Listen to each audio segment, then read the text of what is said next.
Yeah, I'm so extra. Express myself, I'm next up. Yeah, what more do you say? Coming up. Yeah. Come on. Yeah. Come up now. Come on. Stop me. Come on. You coming up.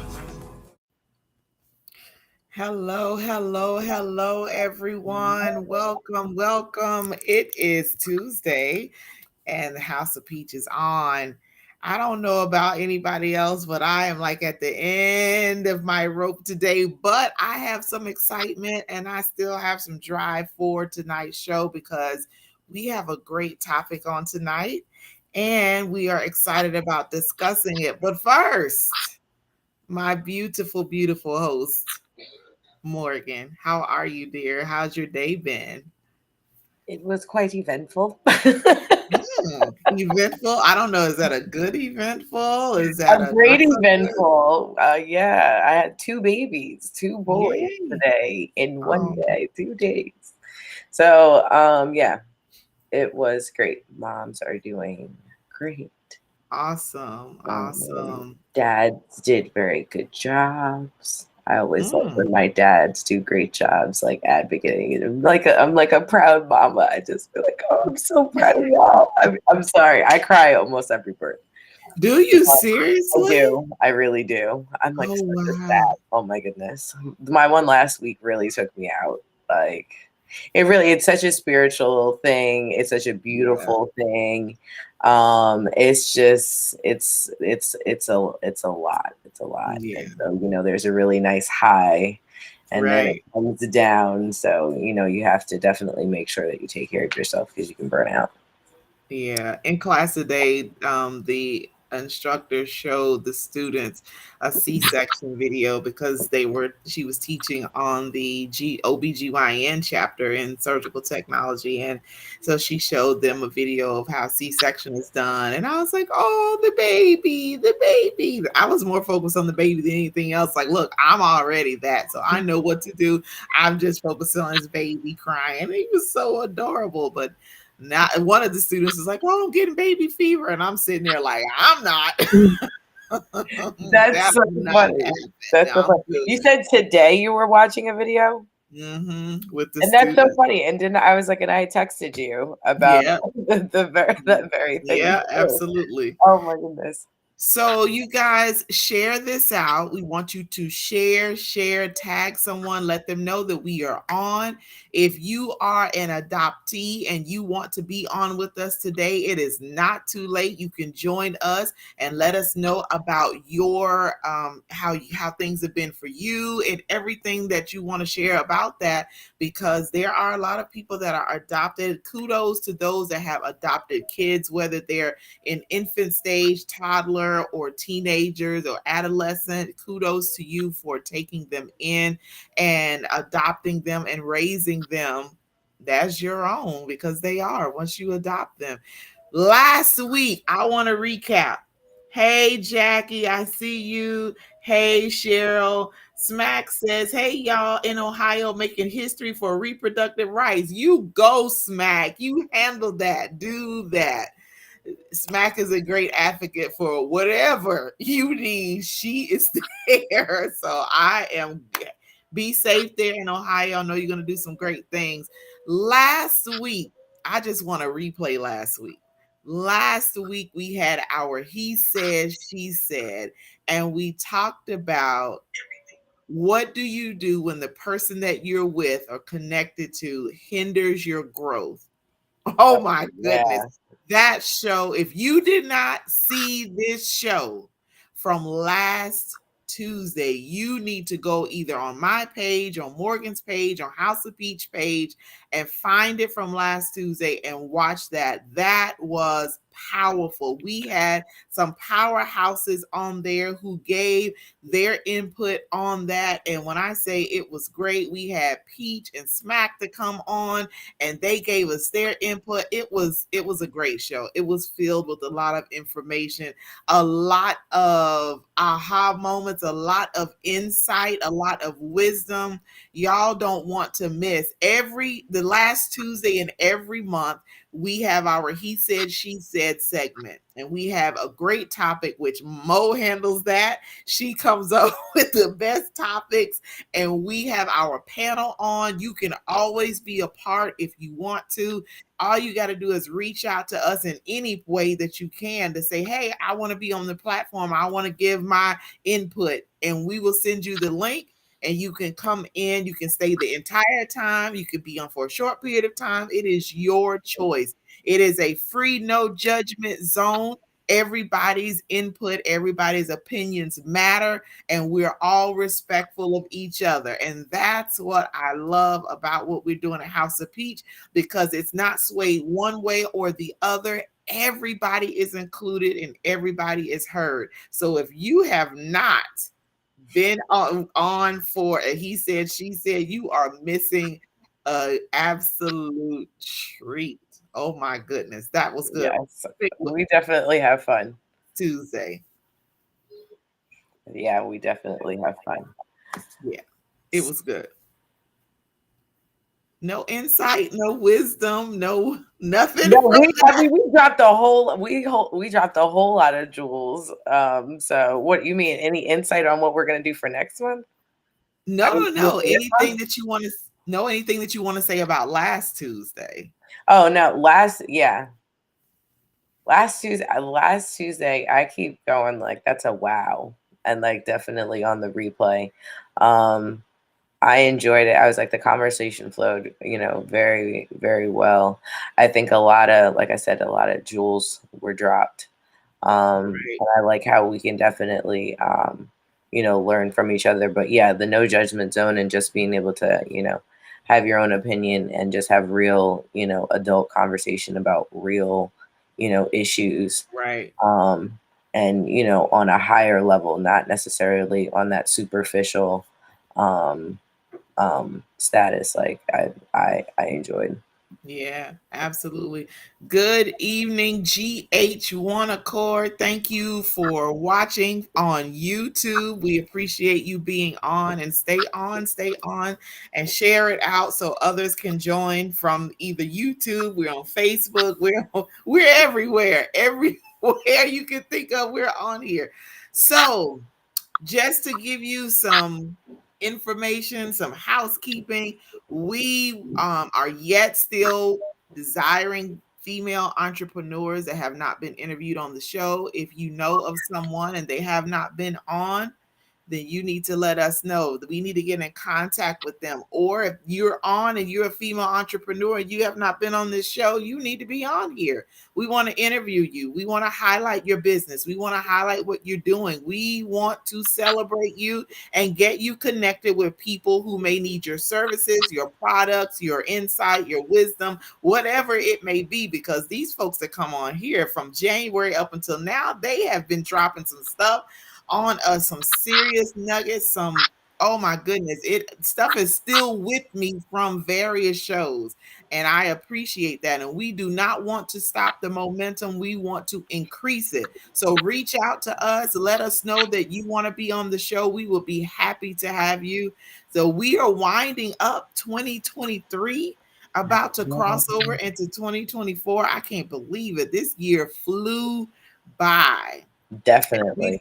We've had some great shows this year. So next month, one of our shows next month is going to be a Where Are They Now? So we're going to go back from the beginning of the year with some of our first guests that we've had and have them on in a panel to see what has happened for them since they were on the show, what new things they're doing, what they're going to be doing in 2024. We want to discuss it all. We want to see, and the guests have been great, so it will be so cool to have them on again. So we may have to split it up into 2 different shows because we've had so many, and just kind of, pick some people. We'll put them in a wheel and we'll pull their name out to see who we're going to have on. But if you've been on the show already, just be on the lookout. Either Morgan or myself will reach out and say, hey, on December so, are you available? Because we want to have you on a panel just to see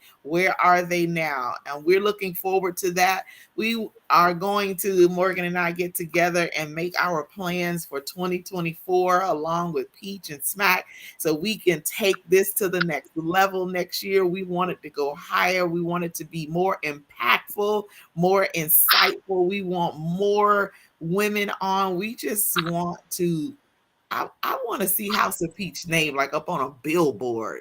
Wouldn't that be cool to see the name on a Yeah. billboard? I just like literally visualize a big billboard with House of Peach, and then people calling and emailing to find out, and going on the website to find out, what is House of Peach? What is this all about? Okay, go on there, you'll find out.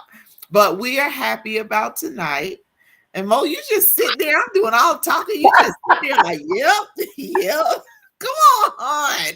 Can y'all please tell her she needs to come on? Jackie said last week was definitely a need for, there's a need for part 2, she said. Yeah. So there's a need for part 2 of that. Ooh. I totally agree. I was actually thinking that we'd probably end up doing our Where Are They Now in a 2-part series. I was like, it'll probably end up being a 2-part series. But yeah. Well, we definitely need to take that into consideration about a part 2 of, and having a different question that links to that, but takes it further. Not the same question, but a question that lines up with it, but takes it to a different level. Because from the question, it could be from marriage, from relationships, for business, for friendships, because you can have friends that hold you back. I know that for a fact, that I had to let somebody go, or let a few people go, because they were hindering me from getting to the next level. And as soon as I let them go and realize, okay, this is not benefiting me, then I have to do that. And then too, what about family? Now, you can't change your family, but if the connection is strong enough to where they're keeping you from moving to the next level, then of course you got to make some decisions on how you're going to handle that family member. It doesn't mean that you love them any less, doesn't mean that you're not family anymore. You just got to handle them a different way. Exactly. So I don't know. This sounds pretty good to me. We'll discuss that. We'll discuss that and see where we're going to go from there. But tonight, we are talking about adoption. So we're going to hear from those that have been adopted and what that was like for them. And it goes all into mental health, and it goes into feeling of belonging, being abandoned, all of those things. But then too, when you get adopted by that right family that loves you and nurtures you and raises you and helps you to achieve greatness, then it's all worthwhile. And I'm going to sit back tonight. I'm going to say some stuff here and there, but I'm really going to sit back because Morgan herself is an adoptee. And I didn't know that until, I don't know what show we were in on, that someone mentioned about that and you said it. And I was sitting there like, what? So yeah, I'm going to let you go ahead. The one with me. I'm going to let you go ahead. Okay. And get started with that. Yes. So, yes, November is National Adoption Month. And it is, I guess, set to raise awareness to adoptee issues. For some, we believe that it should also be awareness to some of the systems that adoption uses when it comes to children. Adoption is, I guess, is a very it's a very intricate thing, especially when you come from the place of being adopted. Everyone is like, yes, you find this lovely family. For the most part, that happens. There are definitely some, like the other day, we celebrated honoring the some adoptees who end up unfortunately losing their lives from their adoptive parents. There are, some people out there that, whether it's in foster care or an actual legal adoption, end up still doing harm to the children that they adopt. So there are adoption is not as rosy, but then it's not. And so, I want to be able to talk about the raw and the real, the beautiful and the not so beautiful things that come along with adoption, because adoptee voices typically are not heard. You hear a lot from birth parents, you hear a lot from adoptive parents, mostly. Um, and so it kind of, adoptee voices tend to get drowned out. And unfortunately, you see that in numbers, like you had mentioned, when it comes to things like mental health. And unfortunately, there's the suicide rate is higher for adoptees, Mm-hmm. um, eating disorders, um, anxiety, depression, lots of other different things. And so, like I said, the month is really put together to be able to bring awareness to all facets of adoption. But most recently, there are a lot of adoptees that are coming out, especially um, African American adoptees, to be able to speak out as far as their experiences, because we don't always traditionally adopt in the Mm-hmm. sense of going through an agency, or going through some private kind of sector. There's a Right. lot of kinship adoption and a lot of other things that kind of go on within our community as well. And so, being able to speak up about that. There's a large presence, on Instagram and podcasts like Black to the Beginning that shed light on amazing stories from all sides. So, Right. So one thing that has always bothered me, or I was concerned, is when you go back from to foster care before you get to adoption, and the numbers for us as a race of people that we don't go through that process quite often. And I think about how traditional families are. Usually, if one of the family members has issues, whether it's drugs or whatever's going on, and they have children, it just, the family members just take the children and raise them, and it's not always the best environment or always the best way. And that's key that you said that you hear from the adoptive parents or the birth parents, but you never really just talk to or hear from the adoptees and what they're thinking and how they're feeling. So then it makes them feel, I can see it making them feel that they don't count, they don't matter, what they're feeling is not important. And then all of these other behaviors start to manifest from that. And we need to find a way, and it's just so much bigger than what I'm thinking, but there should be a way to change that narrative.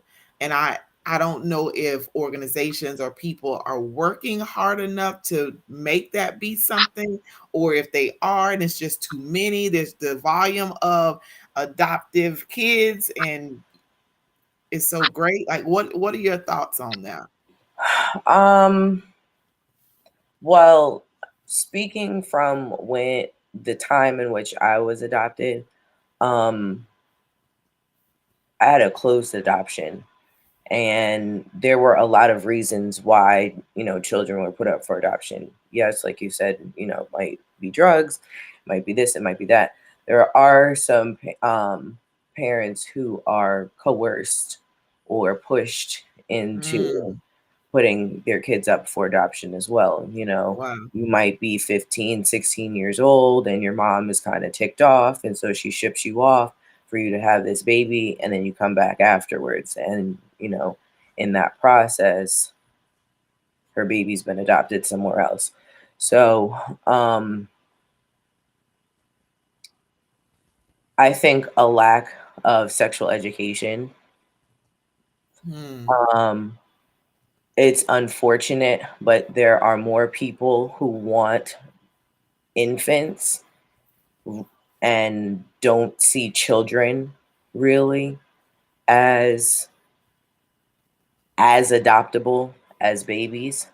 Um, and it's been said things like, well, you know, it's hard to have a, you know, a child that is already, you know, comes with issues. But I mean, if you are a parent, you know, when you birth that child, even within those first few hours, that child has a personality. That child is an actual person. So whether you get it as a infant or you get it as a 7-year old, you know, everyone comes here with their stuff. Right. And when you feel called to, you know, raise a child that is not biologically yours, you have to understand what that comes with. Hmm. And it's not Because yours to fix. is that always, depending on the age of the child, is that always a constant thought when they are adopted that I'm not blood, like these are not my blood family members? And does that come up enough to where it affects them on a daily basis? Or could it? I obviously can't speak for everyone. There are some people who never think about it. There are some Mhm. people who suppress it. You know, there are some people who, in let's say a transracial adoption type of situation, that's kind of unavoidable. Yeah. You know, you know that these are not necessarily your biological people. So Mhm. yes, it is something that, you know, is there no matter how much.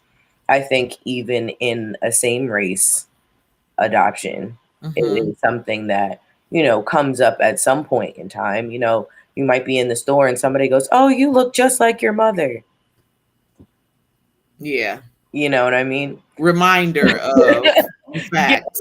Yeah. exactly. Trigger. Yeah. So, and you don't even, you know, kind of realize it. And that's if you're in the know. That's why I Mhm. like the podcast Black to the Beginning, because Black to the Beginning sheds light on a couple on, well, actually the two women who started it are they found out that they were adopted later in life. So now Mhm. that's a completely different, you know, situation than, you know, being adopted and knowing early childhood, and how do you process that growing up Mhm. versus being 28 years old or 32 years old and Right. finding that out, and what Right. exactly does that mean for Right. you. So, you know, a lot of identity searching, trying to figure out why, who, what, where, why, hoping Mhm. that, you know, especially the older you get, that people aren't passing, so then you don't get answers or you don't get to meet people. Yeah. That's something that's hard. So Um, you were adopted at birth, yes, 6 weeks. and how old were you when you found out that you were? Initially, my parents told me when I was 4. Mm. Um, Do you but remember that? vaguely, Mhm. I think they kind of reminded me enough of the story. But I think if I was aware, um, I was probably about 8. And what was that like? When you Um, really could understand what they were saying and what that meant, because up until that point, you were theirs and that's all you knew. no, I mean, when you tell a 4-year-old you're adopted and they kind of like explain it, like, okay.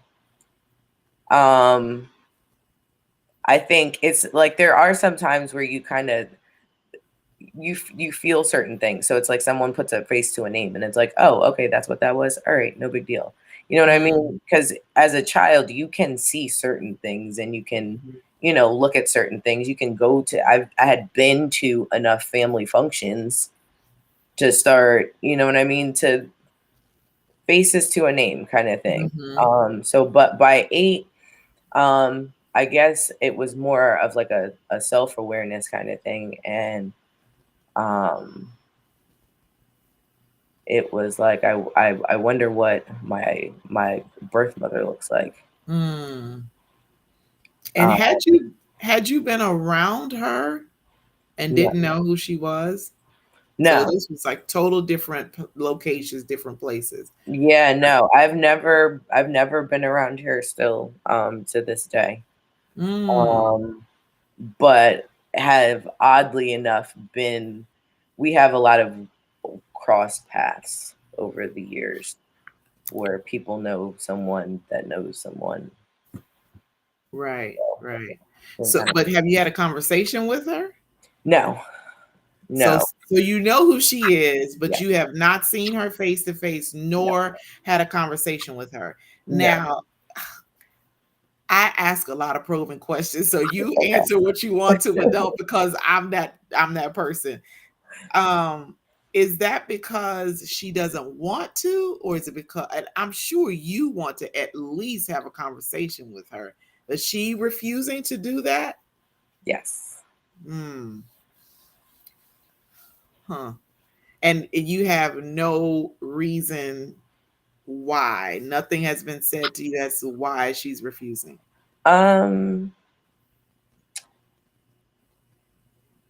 it's not her. It was not the right time, Hmm. and I can't tell her story. Okay. I Okay. don't know her story, so I can only tell mine. So now that you are an adult, married, family of your own, um, do you how does that make you feel yourself? Because it's different. I would assume it's different at different stages for people from, children, from toddlers to adolescents to teenagers to young adults. And then here you are, you married, got kids. And how does that make you feel? Like, look, I'm an adult. I don't want anything from you. I'm not looking for anything. I just want to know who you are. I want my children to see who their grandmother is, and you don't even want to meet with me. So how do you feel about that? um, I've been in therapy for 2 years and change. Mhm. I finally found a great therapist, and this is something definitely to touch on. Um, my therapist actually has a background in adoption, which Mm, then allows him to get and give a perspective that's a little bit more understood from an adoptee standpoint than from somebody who doesn't understand and who is not adopted. mhm, Um, there's a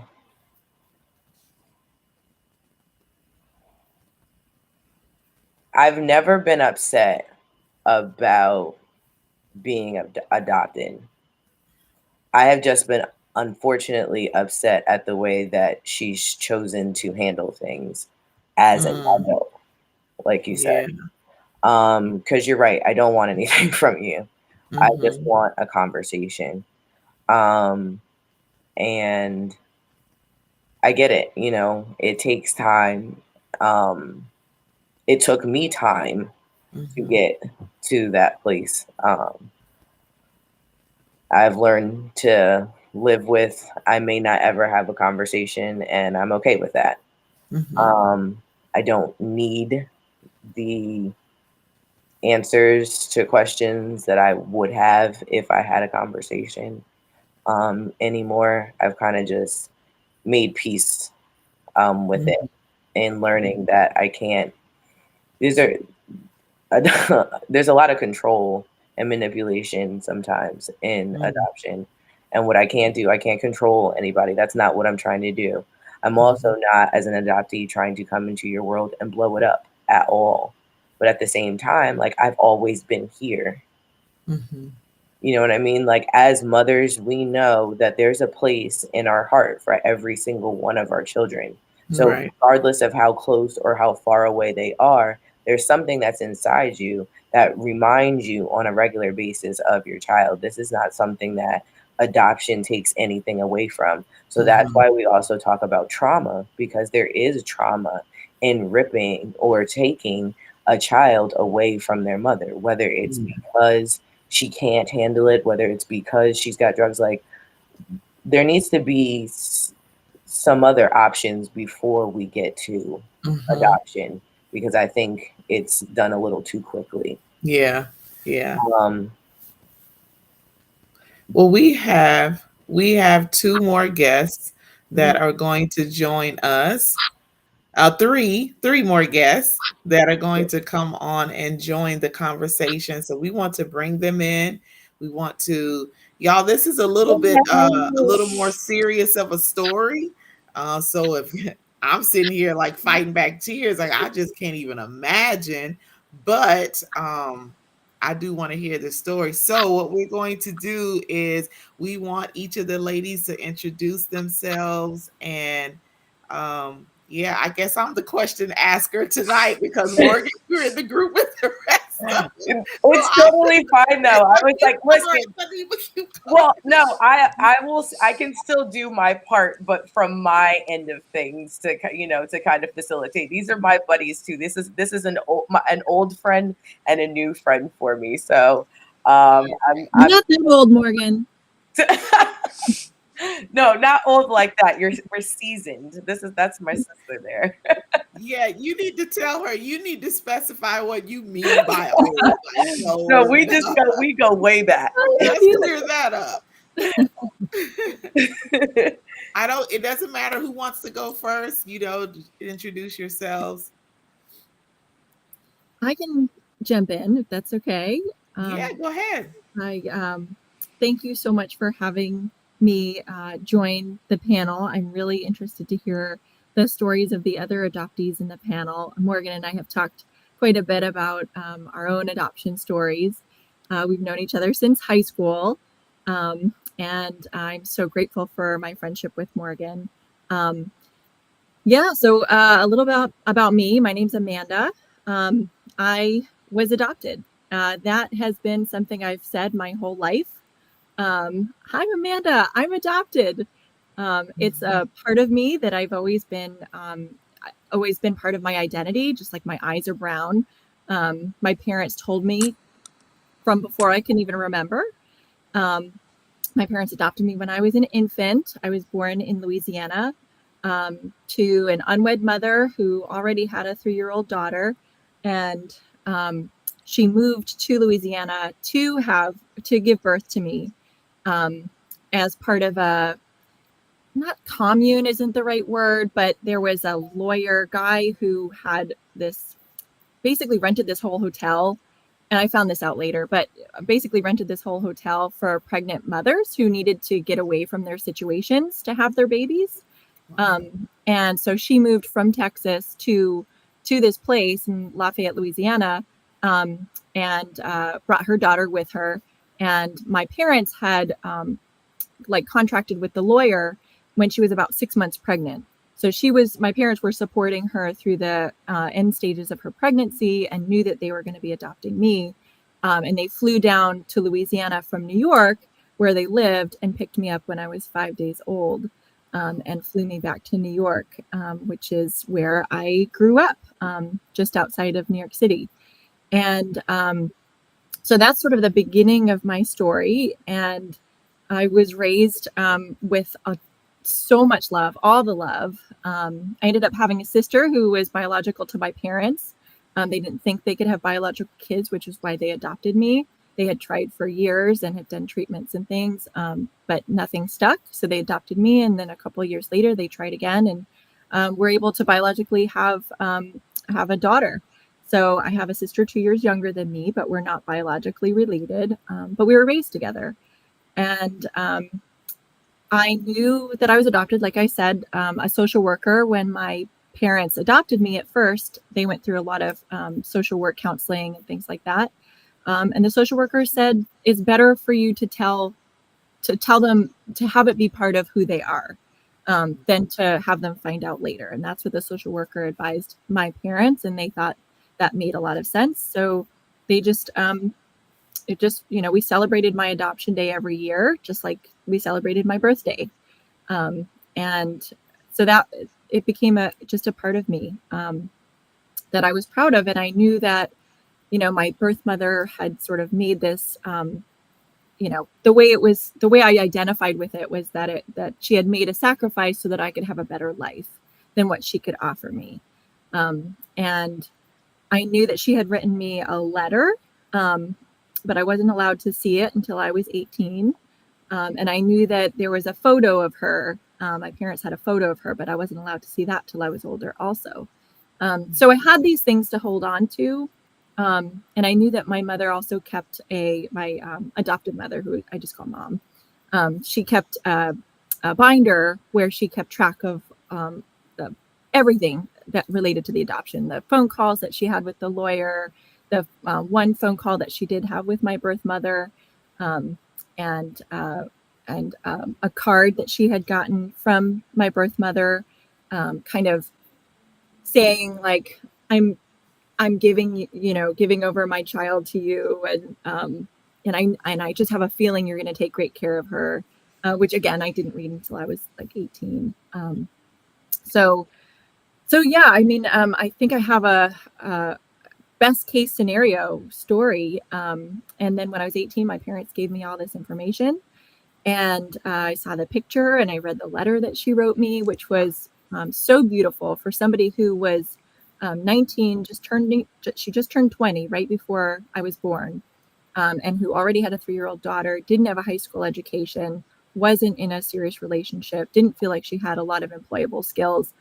She wrote this really eloquent letter to me, and she had named me Erin. And my adoptive parents, when they adopted me, they named me Amanda. So I didn't know that she had named me Erin until later.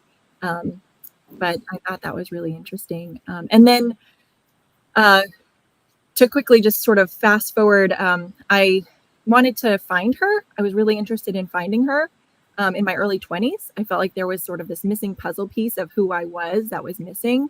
Not that I didn't feel whole. Like, my parents gave me everything that I could need, including tons of love. But I don't know, there is this piece of me, of who I am and what my ancestry is, and where I came from, that I just felt like was missing. So I started searching and had no luck, unfortunately. It was just sort of at the beginning of the internet becoming like a big thing, and so there wasn't a lot of ways to find people that way. I could have hired a private investigator, but I wasn't really willing to spend that money at the time to do that, which tells me that I wasn't quite ready for it.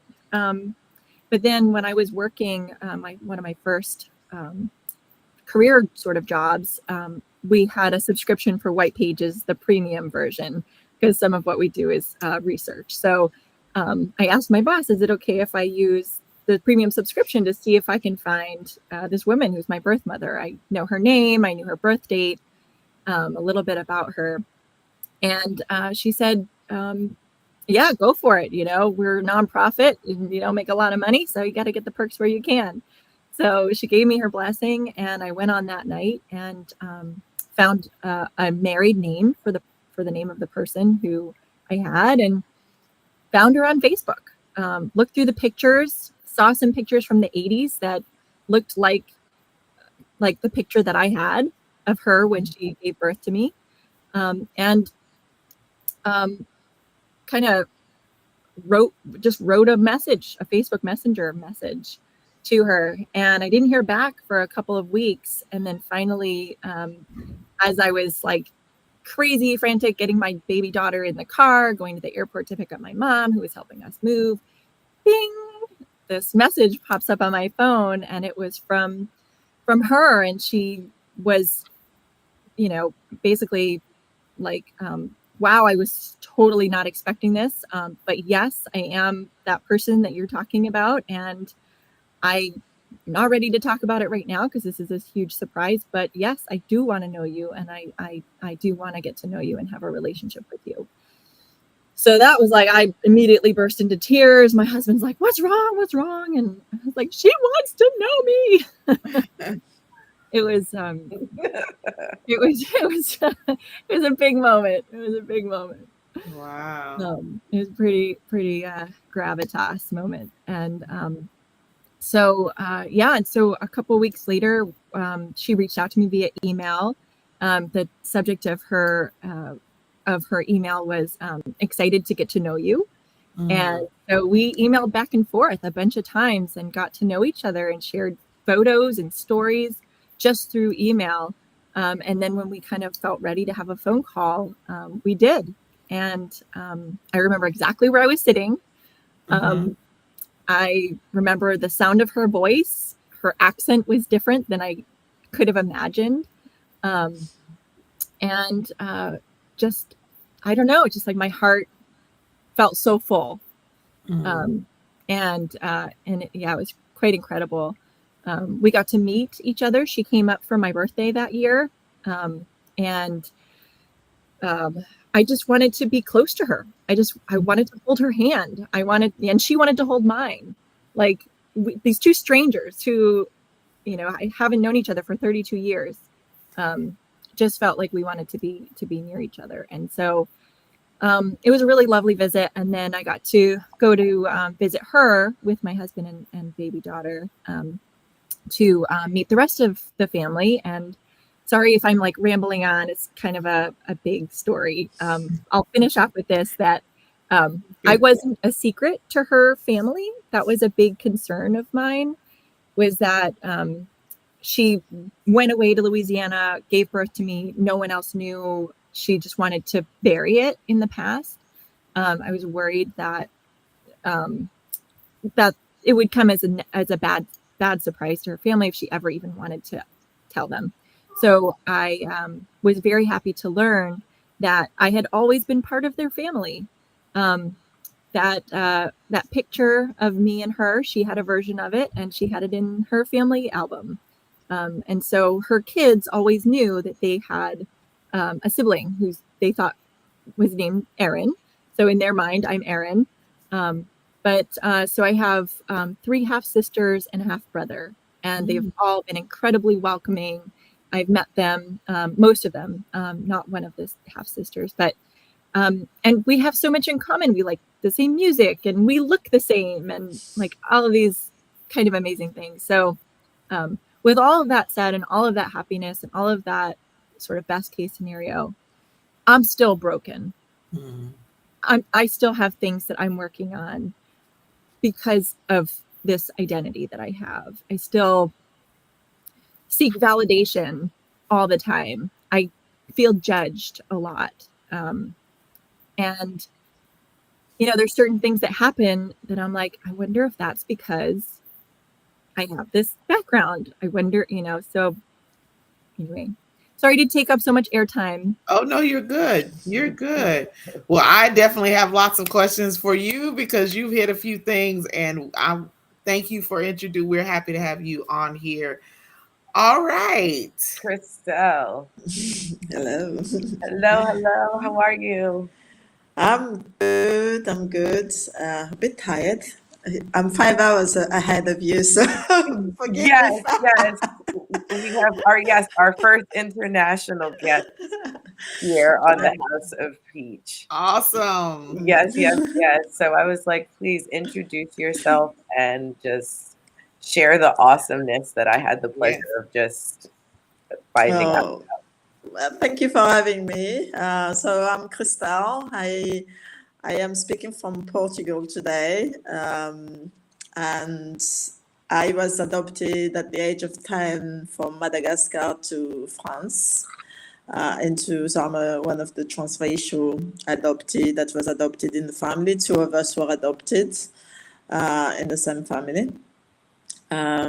So yeah, for me it's slightly different because a lot of people are being adopted as an infant, and I was 10 years old, so I have a lot more memories. I lived with my birth mother for quite some time, but she was very poorly and passed away, unfortunately. So I then went into Catholic missionary for a while, and then into an orphanage, then for the adoption in France. So I think for me it was a big culture shock because you go from Africa to France. It's a very different culture altogether, and then you also end up being in a family with different culture, but also different skin tone. So you don't everybody knows around you that you've been adopted, that you're not part of that family. And also it was in a village in south of France, so you don't really see many people the same color as you. So you do stand out from wherever you go. So in that sense, the culture shock was quite intense. And part of that reason, later on in life, I ended up moving to the UK. So I spent actually most of my life in the UK now, which is interesting because I spent 10 years in Madagascar, then 8 years in France in my adoptive family. And then I went off to university and I spent most of my life in the UK. And I think moving to the UK is really where I start to explore who I was and in terms of my heritage, because the UK is a lot more. Well, I moved into a big city. I moved to London and then moved to Bristol.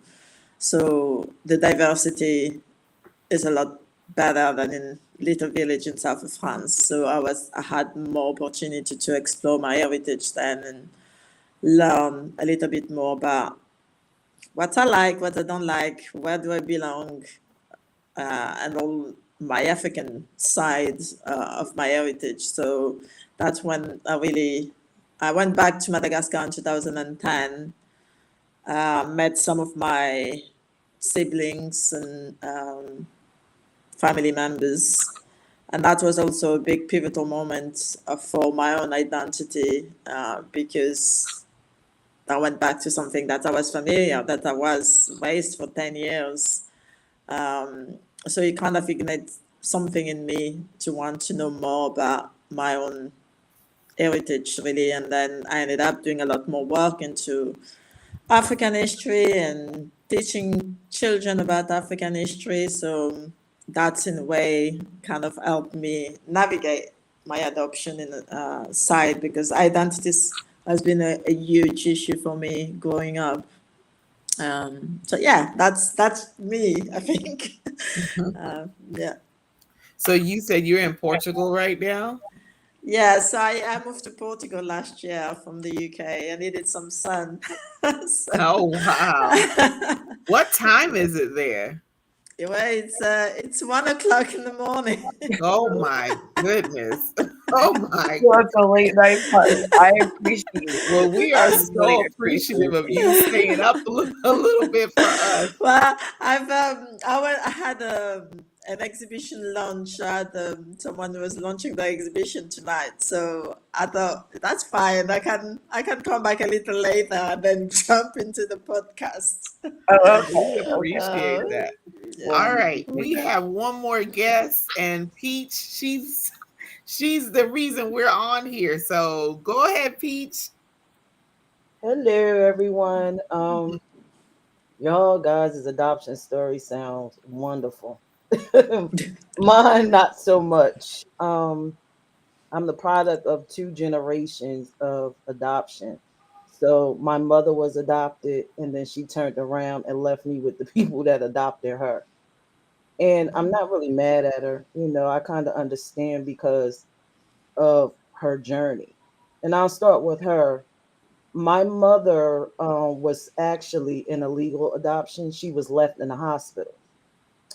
Her mother left her, and she made several phone calls. She called an adoption agency. She called around in the family and said, well, whoever wants her, come and get her. They're coming to get her in an hour. So my aunt and uncle got my mother. They raised her. they had to get illegal documents because her mother wouldn't sign birth certificate or nothing. She didn't have documents until she was like maybe one or two, and they had to have those forged. You Mm, know, as it sits, my mother doesn't even know exactly what year she's born. mm, So that's, either 58, 59. She's not even sure. But it was for me it wasn't as difficult, but for her, I kind of understand the disconnect. It was like Morgan said, little people, babies have their personalities and they remember the things that happened to them, or at least they remember that feeling. So I don't think my mother was able to really connect with me once I was born. So she left me with the people that raised her. And mind you, none of us knew that she was adopted. I'm the one that figured it out when I was 16 years old. So she spent her life, um, she always felt different. She never could connect with her mother. She's kind of connected with her father, but that's because he was her biological uncle. mm, His sister was her mother, and she never knew. The sister never came around her. The sister never came to the house. The sister really never tried to have a relationship with her. So I understand why she was the way she was.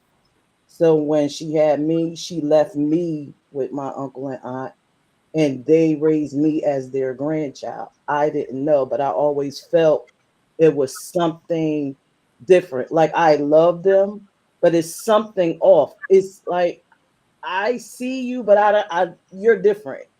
You mm. don't understand me in some aspects. Um, so yeah, it was very difficult. And then when it finally came out, when I was 16, I figured it out. And I asked my biological grandmother, "Are you my mother's mother?" She said yes, which was strange because she never had anything to do with my mom. But once I was born, she tried to have a relationship with me. It was a little weird, Mm, very strange. And as everything came out in the wash, not only did we find out my mother had that experience with her, she did that with one other child. So when I asked that question, then everything fell out the closet. mm, One of my cousins, her other brother's daughter, at least we thought was her daughter. So it's very complex. The family dynamic is all over the place right now. You have brothers and sisters that thought they were cousins that's trying to mend and build relationships that their mom broke. mm, So it's very chaotic. And my mother, still as it sits, she she still is at disconnect with everyone. She can't connect. She can't connect with her sisters and brothers. She tries to have a relationship with us, but with me and my brother, and she it's just it don't work. It's sort of like we tolerate. It's the holiday, let's tolerate. mm. Um, but it's weird because she has a connection with my children. So it's strange, but yeah, I'm the product of a illegal adoption. A little different than you guys' situation.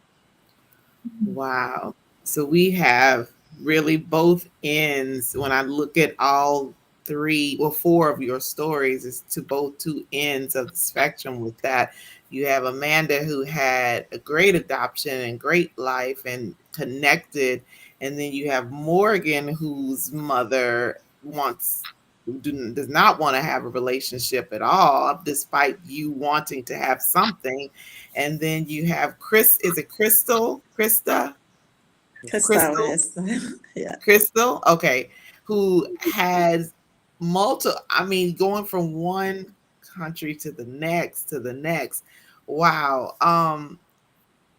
Amanda, let me ask you. So you how do you feel about the name change?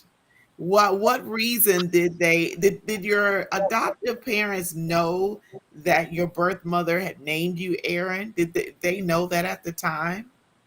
They did. Yeah, they did know that. And they had already, as part of their process of wanting to have a child and trying for years unsuccessfully, they had already identified Amanda as the name that they wanted to name their child. And so that was already set in their minds. Mm. And to them, it was a closed adoption. So at the time, they were, my understanding of what they were feeling was that I was their child 100%. Like they could, you know, bring me into their family, and whatever happened before that would be left in the past, kind of. Mhm. Um, Mhm. so kind of starting fresh. This is our daughter. We're going to name her what what we've chosen for her name to be.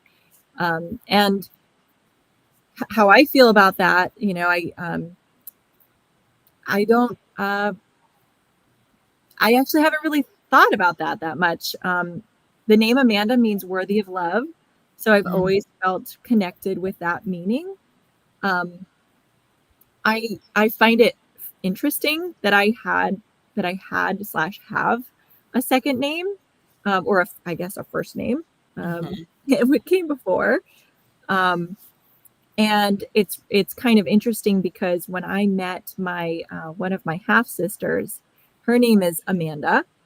Mm. And so there were definitely some uh, confusing feelings that happened when we met. And, if our birth mother, she's both of our birth mothers. So she said, "Hey, Amanda," uh, I think it was confusing. So we kind Mhm. of went with, I'm Amanda M, and she's, our middle names, or, Amanda number one. She's Amanda number one because she came first. I'm Amanda number two.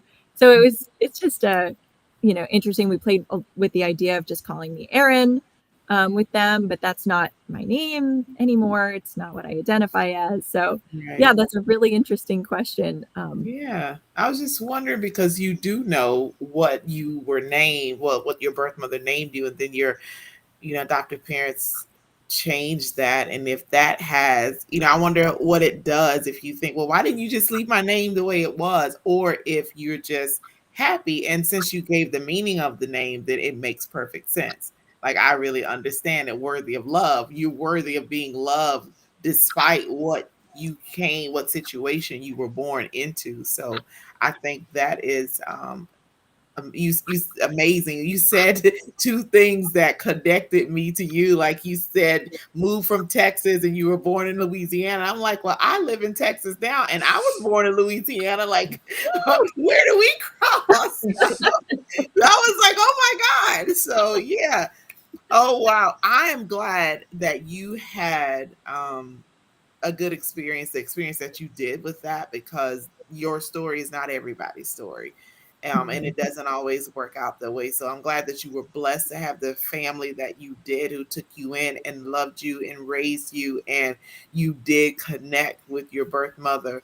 And I find it some people, I'm glad you took your time, because some people try to rush into things too quickly, and then they're not ready emotionally and mentally for that, and it ends up doing more damage. So the fact that you took baby steps and you did, let's email back and forth for a little bit, let's share things this way, and then okay, I'm comfortable enough, let's have a phone call and let's talk on the phone for a little bit, and then let's get together. So you both gradually prepared yourself for that. How did your adoptive parents feel about this whole communication and connection that you were making with your birth mom? What did they have to say about it?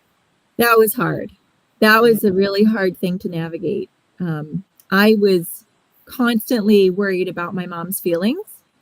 I really didn't, she's done so much for me in my life, and I didn't want her to ever feel like I was not appreciating or not, or looking for something to replace her or anything like that. And I had I had a lot of feelings about that. And she had my adopted mother had a lot of feelings about it. And, there were so many different feelings happening all at the same time when this happened. And I think my adopted mother, she was worried that it wasn't going to go well. She was worried about me and my mental health. And, was this going to be a good thing for me? Was this going to go the way I hoped it was going to go? Would it take time away from her? Like now there's a third grandmother for her only grandchild. Is that gonna, and I don't think it was that maybe conscious of a thought, but I could imagine that thought going through her head. So I actually, speaking of therapy, that was a point in time where I was like, white flag, I don't know what to do here. I need some help and guidance. And they really did, the therapist really did help me. They said, put your thoughts down on paper, write a letter to your mom, expressing what you want to say. Because sometimes in conversations, it's hard to really get out your full feelings. So that was something that really, really helped me during that time. And, and I think my adoptive parents really had put that in the past. And appreciated what happened, that they were able to have me as a daughter, but kind of left it there. And then when I sort of dredged up the past, I think they were worried about what was going to happen. And then they ended up going to the state where she lives and meeting her. And that's when I think things turned around in my mom's mind. When she actually met my birth mother and was able to have like real heart-to-heart conversations in person. And so that was really special. And since then, there hasn't been any weirdness or awkwardness. It's been pretty open. Good. That's good. So Crystal, you 10 years old, living with your mother, all of a sudden, all of that is gone. And you had siblings at the time? And being taken away from them and going somewhere different. What was going through your 10-year-old mind at the time? Like, I can imagine so many emotions. You have to deal with the loss of your mother. Now you have to deal with being separated from siblings and going to a place with people that you don't know, and to a new place you've never been and you don't know anything about, to live a new life. What was that like for you? Yeah, that's I think it was a lot to process. I mean, between my mother passed away and I arrived in France, I think there's a couple of years going on between she left me with the Catholic missionary and by the time I got to France. So it's although it was a lot, but I think at the time I wasn't thinking too much about it. I think it was more like, okay, she left me, she's gone to hospital, she's gonna come back. And then you get told that she's not actually coming back because she died in hospital. But then I think my brain at that age was not comprehending everything. I didn't really question. I think the grief made me, I don't know, frozen in a way. So I don't think I was asking too much question about what is going to happen next. Where my whole family was living in the village and further afield, but I didn't think that I was going to be taken away that far away. And to this day, I don't know who made the decision to make me adopted, because when I went back to Madagascar and met with my uncle didn't know I was adopted. They didn't know what happened to me. So to this day, I don't know. I found out a few months ago that my father signed the document for my adoption, but I didn't know my father. My mother never told me who my father was. So that is also very strange, because someone who was supposed to be my father signed the paperwork, someone that I don't know. So there's a lot of questions, but at the time I think I just wasn't really. I think I was just trying to figure out day after day what was happening. When I was at the Catholic missionary, I was in a girls' school where they were learning about sewing and knitting, and so I think that was kind of keeping my days. So I had some entertainment every day. So I was going along and learning about sewing and knitting myself with them. Um, but then suddenly I was taken away and took to the orphanage, and and then I had to learn French. So I was told then that I was gonna go to France.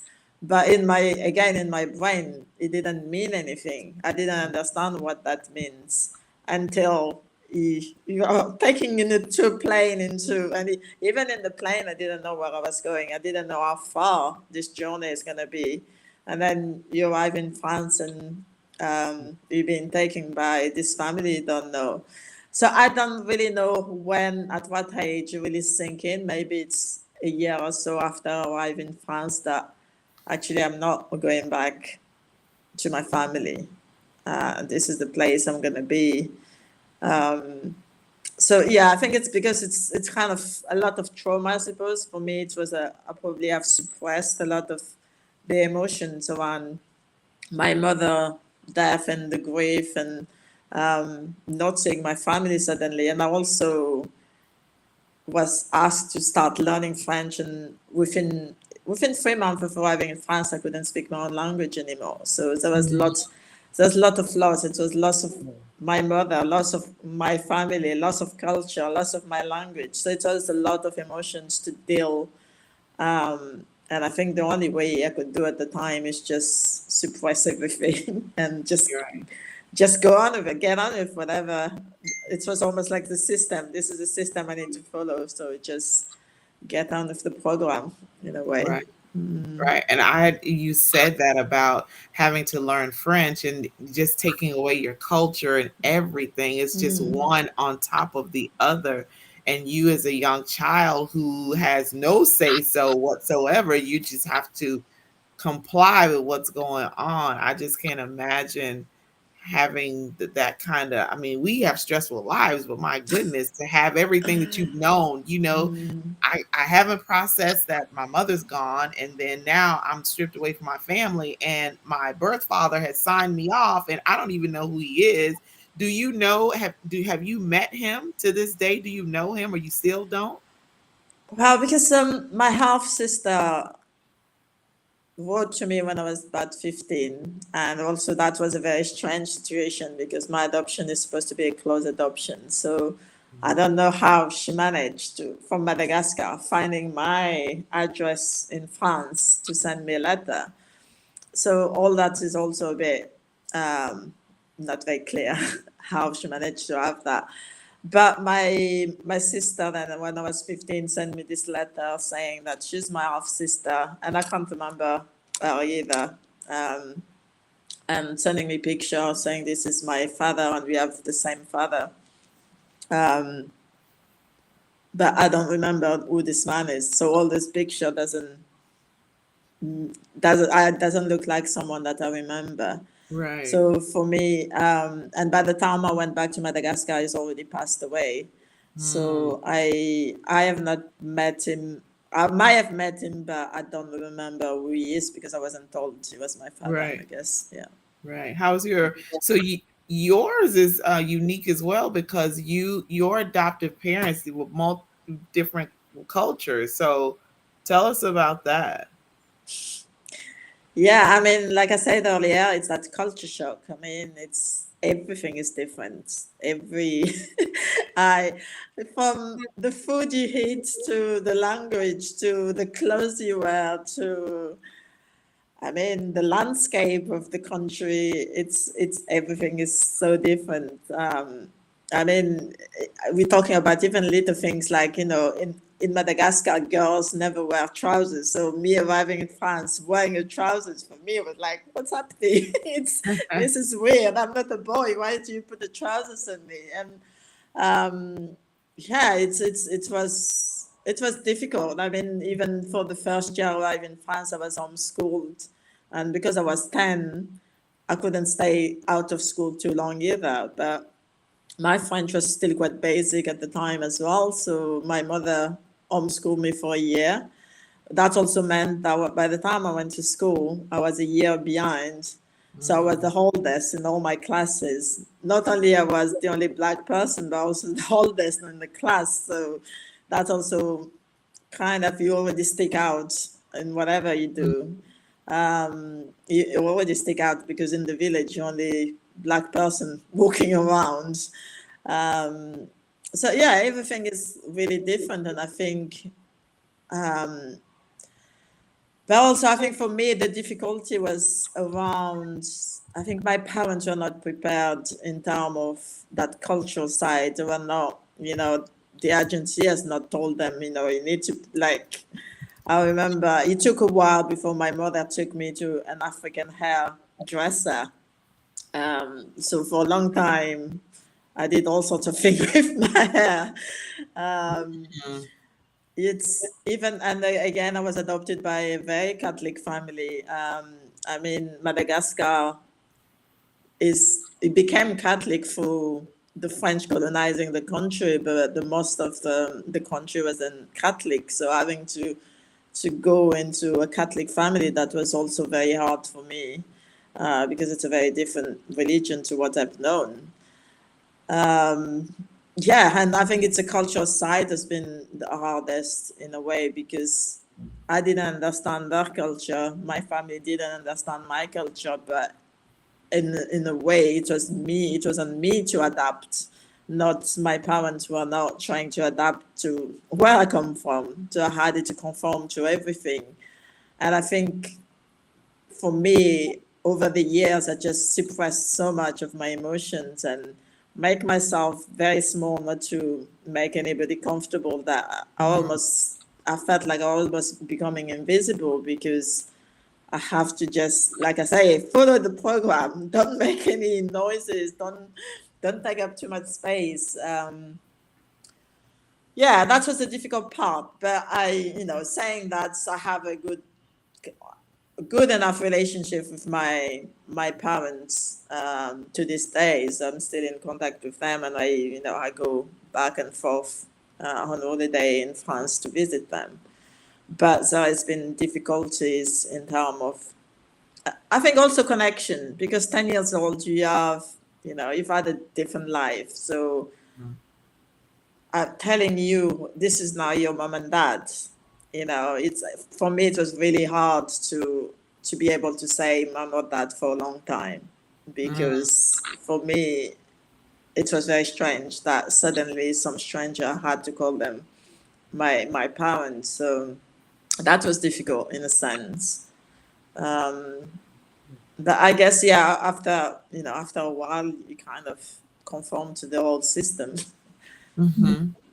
Did you build a real bond with them, or was it more, okay, this is who you are and this is who I am, so we're just going to be cordial? Or was there, because I'm big on family and that connection.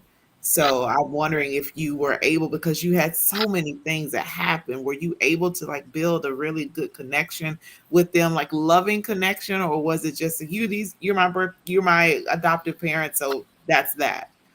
Did you do that? I think at the beginning we probably have a lot of really loving relationship. I think my teenage year was harder, because I become my own person and trying to find my own way, and that's when a lot of questions starting to be. And I think that letter that I received from my half sister also triggered, like, oh, I've got a family out there who's trying to look for me. So I think from that point, because we didn't have, like, my parents were also, foster parents. So not only they had two biological children, two of us adopted, and there was about 4 or 5, 6 at the time kids in the house. So there was this lot of people, around the house. So in a way, my parents didn't have the space or the time to have those deep conversation, because they had to look after so many children. Yeah, so I think at the beginning, probably because the first year I was homeschool, so I kind of built a bond with my mother. She was teaching me.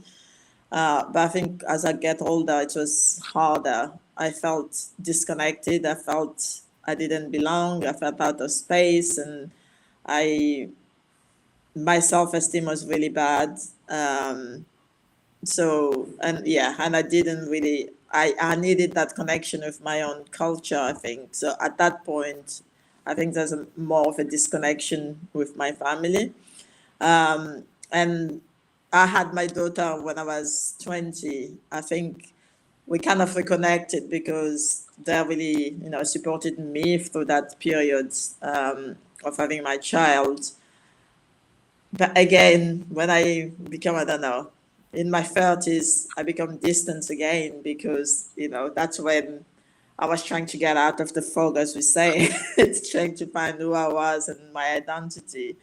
So that was because there's a lot of emotion going with that. So there's that anger of why did you not do more for, to teach me about my culture? Why did you take me away? Some of this question might not so closely because of their own fault, but I felt some ways that, they could have done more.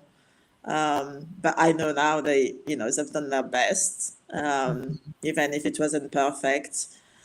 But I needed it, and I think I needed the emotional support, and I think the one, like I say, there's so many of us in the house. It wasn't the same as if they had one or two children in the house and they could fully put all their emotions and their attention to those two children. We had, yeah, so many of us, so they couldn't put, I think, that emotions that I wanted at the time. So I think I felt angry to some part of those years, but forgiveness. I had to work on forgiveness, forgiving myself for being angry with them, forgiving them for not being there when I wanted them to be there for me, and doing a lot of self compassion on myself. Yeah. So this question is for everybody. So anybody or everybody can answer. Um, with what you've been through, I know it weighs heavily at times on your mental state. And I know Morgan is seeing going to therapy and been doing so for a while. How do you handle that when you have these thoughts of your upbringing or your past? Or for me, it would have been the rejection, feeling like I was rejected, regardless to the situation. If your birth mother was trying to give you a better better life or whatever, I still would have felt like, well, why didn't you try with me? So how do you navigate that? What all do you do individually to help yourself to get through it? Because I don't think you would ever overcome it. It's something that you just deal with daily. Am I correct in that? Or is it something that you eventually do overcome? I think, like anything, it's a part of who you are, but it's a daily thing. Some days you have good days, other days, not so good days. You know what I mean? Just the same as, any of us who, deal with self-esteem issues. You don't have to be adopted to have self-esteem issues. You know what I mean? So, but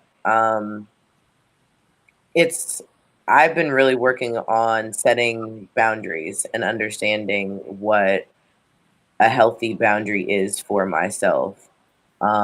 Because, people pleasing comes into play. Like Amanda was saying, always in need for validation. Or it comes in the sense of just always making yourself available and giving more than you would normally give for fear of either not being accepted or someone, leaving. And so, really being able to assess those situations, figure out why, you're doing certain things. So it's all really about self-awareness. And, as Chriselle was saying, like once you start coming out of that fog and it's like, okay, well, what exactly does it mean to be, to be me? What exactly is that? Because it's not who my adopted parents were, either teaching me to be, or, as Christelle, she had to adapt a whole new culture, language, and everything. Like, that's not who she, but who is she outside of that? That's something that happened, but who is she, is she really? And who does she want to portray? What is the purpose that she, you know, was born to have outside of this situation? Those are the kind of things that, it's a daily struggle. And as you continue to see, parts of yourself, and like, the layers start to unpeel, I feel like, you appreciate yourself more. And as Christelle was saying, self-compassion, you have to show yourself that every day. And it's the little things, pat yourself on the back when you see that you have figured it out a little bit more today than you did yesterday, and you're not beating yourself up as much today as you did the day before, you know. Um, Right. so I was like, that's kind of, how it is. And, you know, being open to finding a different way, because, you can go down a rabbit hole real quick, Mm. and it can get dark, it can get depressing, and you can get to a place where you you feel like you literally don't matter. Mm. And um like Amanda, I know that feeling of, I wonder if I was a secret.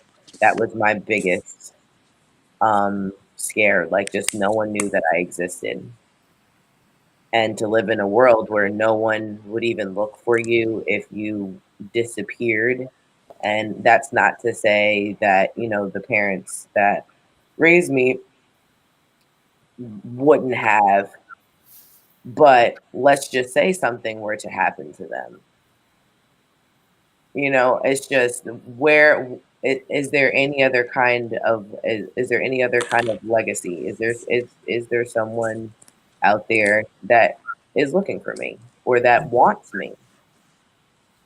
And it's a hard place, whether you're a child or an adult, trying to figure it out. I know I started searching because my son he looked at me one day and he said, "I know I look like you, but who do you look like?" Mm. And so now when he starts asking me the same questions that my 8-year-old self was asking, I was like, okay, I guess I'm gonna have to do more. And I appreciate having a community, um, like being able to have a friend like Amanda to talk to this about, because not every adoptee wants to talk about adoption. Not every adoptee goes and searches. Not every adoptee wonders about their biological, family. Like, every single person is different, and how they handle things is different. We do have a lot of things in common. None of us knew we were gonna really have to be private investigators ourselves in this, because there's always twists and turns and lies and false papers, and things that are funky in it, that kind of throw you off a trail. But Mhm. yeah, it's a daily thing, and you learn to see it as a beautiful struggle, just like anything else. Yeah. I like to jump in. I appreciate what you said, April, about you feeling, the way that you felt. But for me, I feel blessed. Mm. I feel blessed. I actually thank the creator God that what happened happened, because I feel like I'm the one that broke the cycle. So Mm.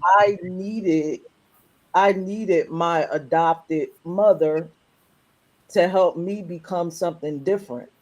I needed that traditional, well, she was a traditional woman, um, moral based, church, all of that. I needed that. My biological grandmother, complete opposite.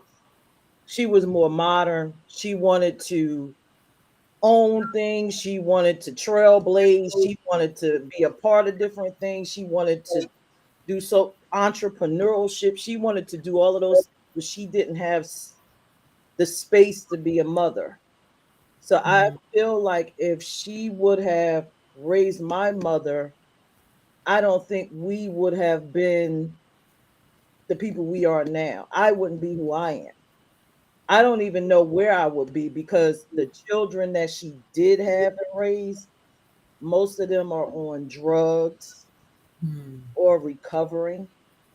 She did manage to have two children that were successful, but it was because of the influence of the people that raised me. So Mm. I feel blessed. I thank God every day. I'm like, woo, I dodged the bullet. Mhm. But my mother, on the other hand, she has a lot of resentment. And, that's another disconnect for us because I don't understand it. How do you resent someone who did something that you did to your own children? I don't Mm. get it. But Yeah. Yeah. Well, I yeah, mean, I would definitely add. I would ask her because actually, it's so funny that you say that. Um, on my way out of the hospital today, I ran into a doula sister, and she had posed this in a question, or we were talking about motherhood, but she said there are a lot of mothers that, for fear of messing up their child, would rather abandon their child because they feel like their child would be better off without them, or that would be someone else's responsibility rather than to take it on themselves. Um, and fear of motherhood, like, is sometimes even greater than actually birthing a child. And Mm. so, I'm not necessarily sure if that's something, but, knowing that your mother was given up for adoption and then for her to turn around and do that the same. I mean, I know, my mother had told me, especially when I got pregnant with my oldest son, she was like, I didn't even think that you wanted kids because you never even played like someone who wanted children. Hmm. And so, and it was funny, like when I got pregnant with him, I really had to make a decision, like, is this what I really want to do? Because I had never considered having children of my own. And then after having my second, it got even deeper because now, knowing in my search that I am the second child, am I mother enough to be able to love my child and not, Mm. what's the word? Not grieve the loss of possible business or what I'm building in myself at this time because now I'm having another child, Mm. or loss of self. Can I love two children? I mean, I was the second. I At the time, I don't know what the situation is. You know what I mean? So I just know I was the second child and she kept the first. Mm. mm, Wow. So that turmoil that's in there, you know what I mean? There's a lot. And when I was pregnant with my first, and he was around the age that my brother would have been when she was pregnant with me, I thought about it and I was like, you know what? I can't even be mad because whatever the situation is, like, I probably would have done the same thing. I probably would have done the same thing. And so then compassion comes in there, and that's why I was like, I've never been mad that I was adopted. I think that God happened to be quite funny and he kind of gave me the same parents in different form. So, it took me to start the search on the other end to see, the things that I'm supposed to be cursing. I already got a front row seat to what that looks like, so at least, I can be on it, in my own healing journey. So I think there's a lot of good things, and God's hand is in it. Um, yeah. There's but I just, um you know. I wanted to answer you, Morgan. Me and my mom have had that conversation. Mhm. It's the same reasoning why her mom left her. She Mhm. wanted to go, she wanted to build a life. I wanted to go to the army. I wanted to build a life. I wanted to do all of these things. And so I'm like, okay, it just brings me back to How dare you feel a way about her? And you did the same thing. And she said, but I didn't leave you in the hospital. No, you left me in the house with the people that raised you. What's the difference? A bed in the house and a bed in the hospital. It's nothing different. But again, like I said, I'm blessed. I don't feel a way about my mom. I think she There you just go. needs to do some thinking. Yeah. Yeah. Yeah. So I was like, yeah, everybody's got their healing journey, and it takes some time, because she's dealing with her own pull, but then you don't think she's also dealing with the grief of how that has also affected you. You know what I mean? So she's kind of got it twofold. So I listen, as my great friend Amanda right here has taught me, empathy is huge in this game. I think for both yourself and for the other party. And I think the more that you show that in there, not that you're not an empath, because I know that you are, but the more that we show that, it makes it a whole lot easier, especially in the hard spaces that hit home for us when it comes to just our own personal. Mhm. Yeah. Yeah. Something. Amanda. Yeah. Thank you. A couple of things that were said resonated with me.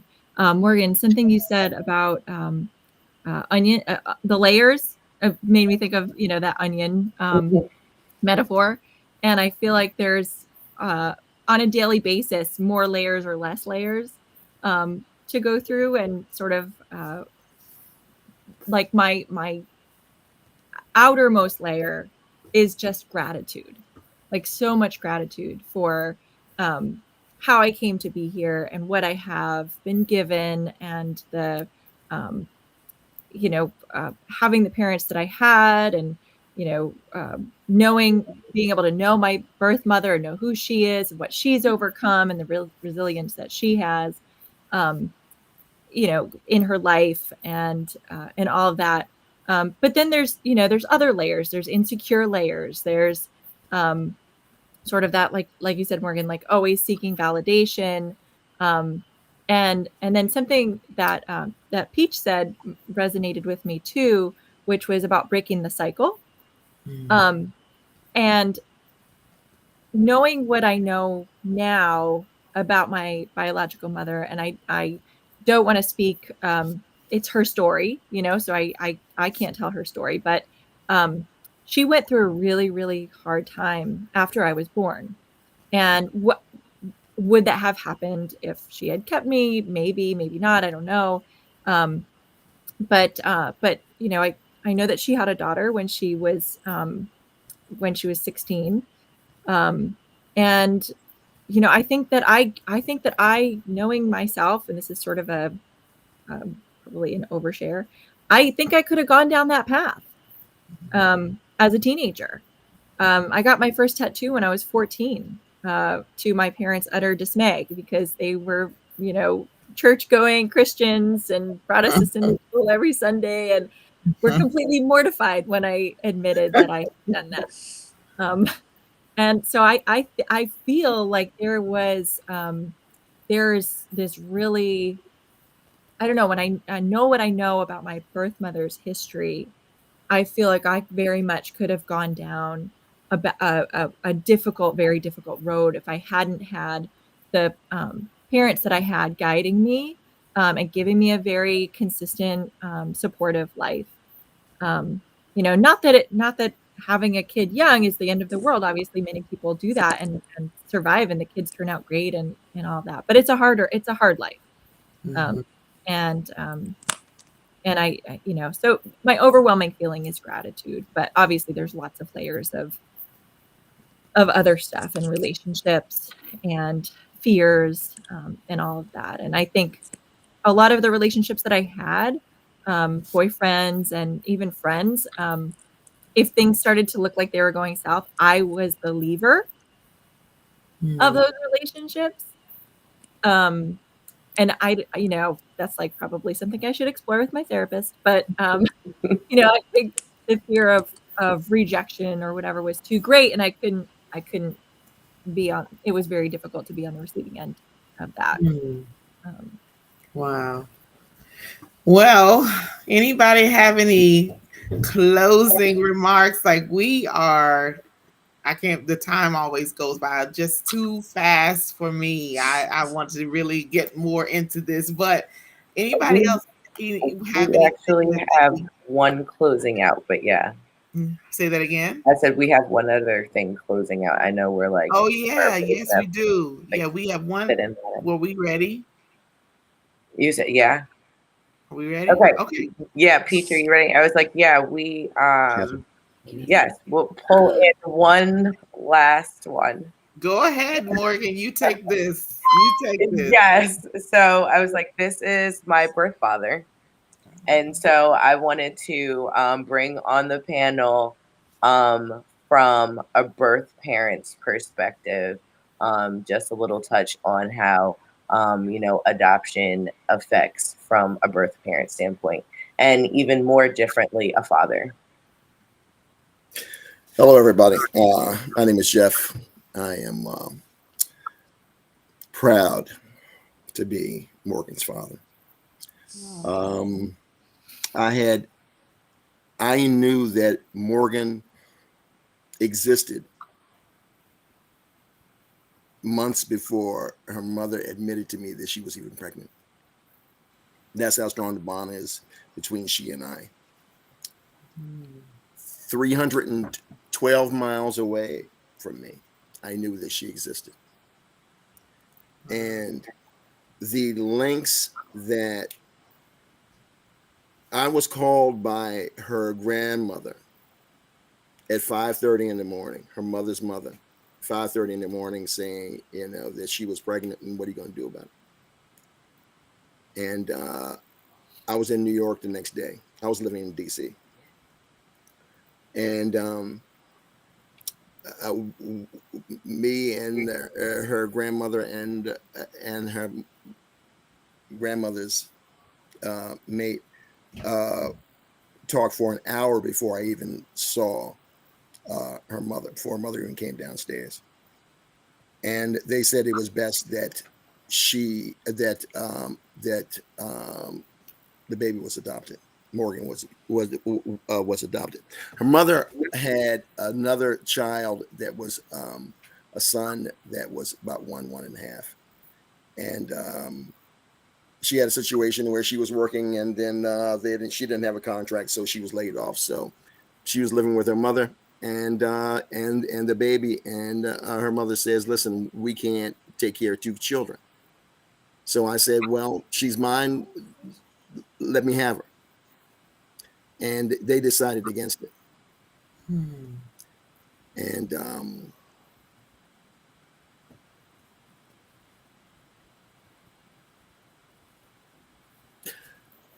I am grateful to God and to my mother and to my grandparents, to my grandmothers, who showed me what to do when you have no control over a situation.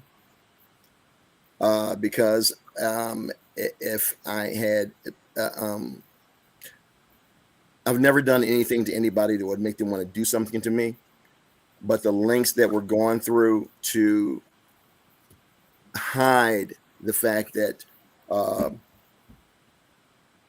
that Morgan existed, I wouldn't find out until Morgan found me.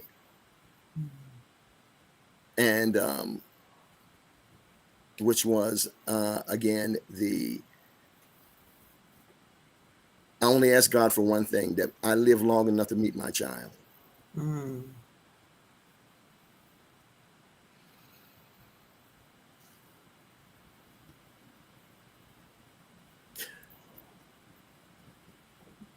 God never said no.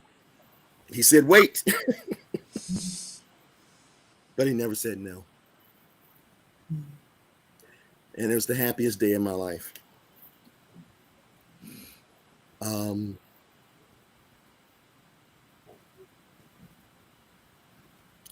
I had no idea that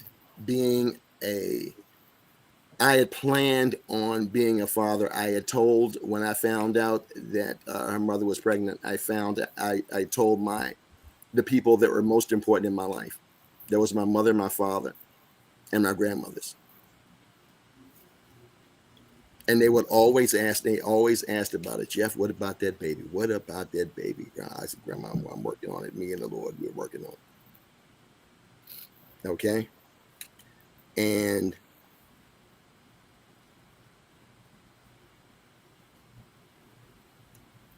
I had to wait 38 years. It's the longest. I think I have the history, the longest history, waiting outside the delivery room for a birth. But I'm grateful to her adoptive parents for the wonderful job that they did in raising her. When I left the last time that I saw her mother, I put my hand on her stomach. I put my hand on Morgan, and I said, "Listen, I don't know how this is going to work out." She said, "But when she's old enough that she's supposed to write a letter to her mother, and you're supposed to write a letter, and then they would okay it, and then at that point they can share what information that they had." I had absolutely no idea, but I had a friend of mine that would. She said, "Jeff, if I had the information, I know I can find her. The information that I didn't have, it really wouldn't have mattered anyway, because the birth records were incorrect and someone else's name was on birth certificate. So this whole thing was orchestrated so that we would never find each other. Nobody would ever know the fact that their mother was pregnant. Nobody would ever know that she existed, and I would never be able to find her." Wow.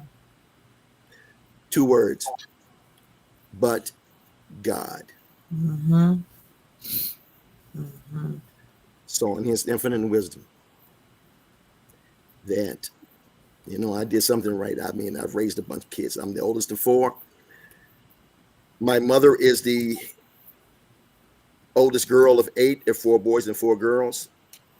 My father is the oldest of 5. My grandfather is the oldest of 12. And I don't know anything else but taking care of everybody, taking care of each other. I'm from a small town in Virginia, and that's just what we do. And I am so grateful that things have that we found each other. But I had no idea the effect that this would have on me, to be denied your child, denied your choice and your chances of becoming a father. I think I would have become, when you find out that your baby's coming, you get ready.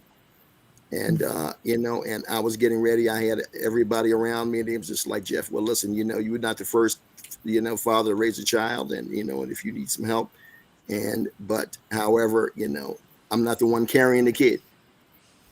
I live in DC. She lives in New York, a woman's right, to choose, nobody ever asked the father how he feels about this.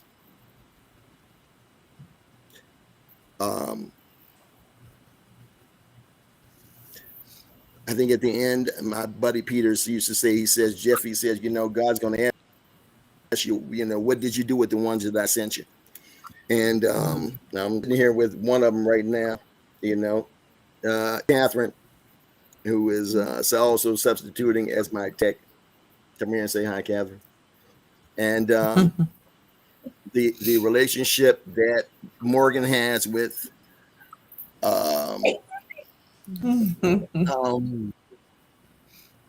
us all is just she doesn't have to worry about whether whether her mother complies or not. We got enough love to cover this. And Morgan, even though I'm looking at you right now, I cannot wait to hold you. I mean, it's just like I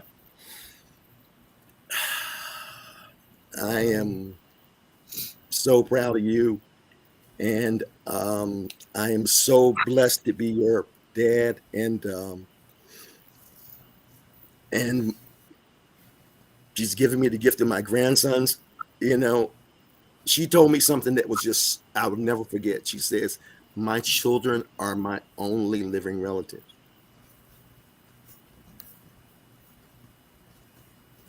And I think the same thing. She is the,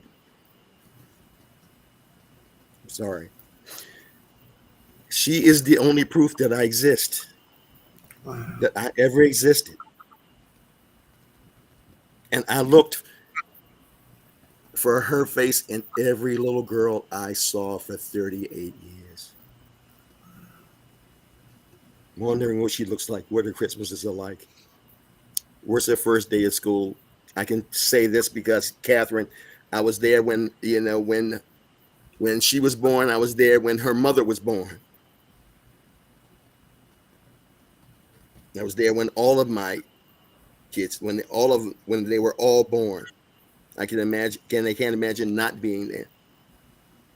And I was looking so forward to her being there, and I did not know I am going on in February, if God lets me live, I'll be sober for 33 years. Wow.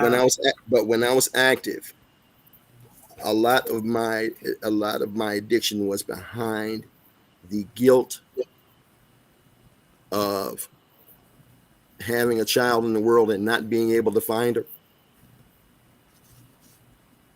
And that masked itself as depression, and I didn't know it. So, I knew when I was 18, my father was like, I said, man, I think I need to go see a therapist. And he was just like, he said, is there something wrong? And, you need some answers. I says, no, the question keeps changing, and it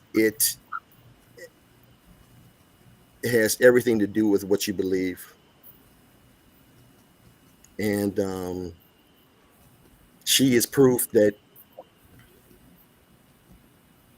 how good God is to me. And it took a long time for us to be able to find each other, but I feel like I'm completed. It's to have someone that close to you and you don't know where they are. It's brutal. It's brutal.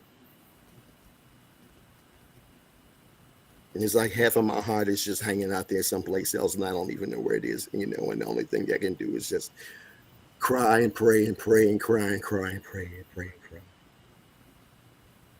and hope. And so I apologize. This is the pain of the separation, and everything that led up until this point is only surpassed again, like Amanda says, by the gratitude of how God just is just such a wonderful planner and has the a very morbid sense of humor sometimes. And but how the plan comes together and how so perfect it is. And I wouldn't have it any other way. But really, agencies, people need to really think twice about, it takes two people to make a child, and both sides, that equals the balance, in a child's life. Not to have that. I can say that I have 5 parents. My mother was married to my father. She got married again. My father had 3 wives. So, I've got a lot of family around, but regardless of whatever the situation was, we all stayed and we all supported each other. and that's what's important. So I subscribe to your channel, Thank you. and I love you you too. know. And you guys are doing great, and God bless each and every one of you. And these talks are important, and thanks for letting me share. I love you, Morgan. I Wow. love you too. Oh, it was so wonderful having you on. Oh my goodness. I am just full speechless. Like, oh my goodness. Morgan, you look just like your dad. And I listen, do. I would have been like, I'm going to my I dad. lose 30 pounds. I lose about 30 pounds. He's gonna look more like me. Oh my goodness. So thank you so much, because we never hear from the birth parent side for those that did not want this to take place and No. tried to do something and it did not work. So I'm glad you were able to come on and share with us your side of it, because you wanted to be in her life. You wanted her to raise for yourself, but people do things, they just do things themselves and not take into Yes, but consideration also the I want to child. say thank God to her. Also, she has an aunt. Her mother has an older sister. And, thank God for her, because she was the one. She's older, and when Morgan's grandmother died, she told her the truth, and part of that truth was that that to let her know that she was not a secret, okay, that she was loved, and that her father was adamant about wanting her, and is still adamant about wanting her. Oh, You know, I love you it. know, I may not be around for the rest of her life, but but I'm gonna love her for the rest of mine. So I love it. it's I just, love it. Thank she's just too good. She's just too wonderful. you. Wow. Well, y'all, we have like let's see. Do you want me to share this, Amanda? Or is this just for us? And shout out to Lulu, who adopted your babies this year in June. Thank you. Yes, I'm Thank so you sorry. for being able to do that and love Yeah, on those babies. And if at any yes. point in time you feel like you need to, reach out and ask, a community like this is always open to be able to help you as far as the parenting journey, be able to best be, the parent for your children. Yes, absolutely. Yeah. Does anyone else have anything else they want to share before we sign off for tonight? I do not want to stop anyone from sharing what they want to. This has been great. And I know Christelle wants to, like, I just want to go to sleep. No, no. Oh my goodness, over in Portugal. I guess the next I can't day. go sleep anymore, because after hearing Morgan's dad, I'm just like, whoa. How can it get any better than that? The story, it's just amazing. No, I'm wide awake now. Yes, yes. Well, look, wide awake. Look, while I've got you and you're in Portugal, and this is also what we happen to do here on House of Peach, I do want to highlight just a little bit, Christelle, let everyone know exactly what you do on the other side of things and your hand specifically in adoptee advocacy. All right, so I'm a coach, so I do a lot of work with adoptees. So I do a lot of work helping them to navigate their stories. So it's kind of my way of giving back. What my journey has been. So I wish I had someone earlier in my journey who could help me navigate my journey. So I'm doing that with other adoptees now.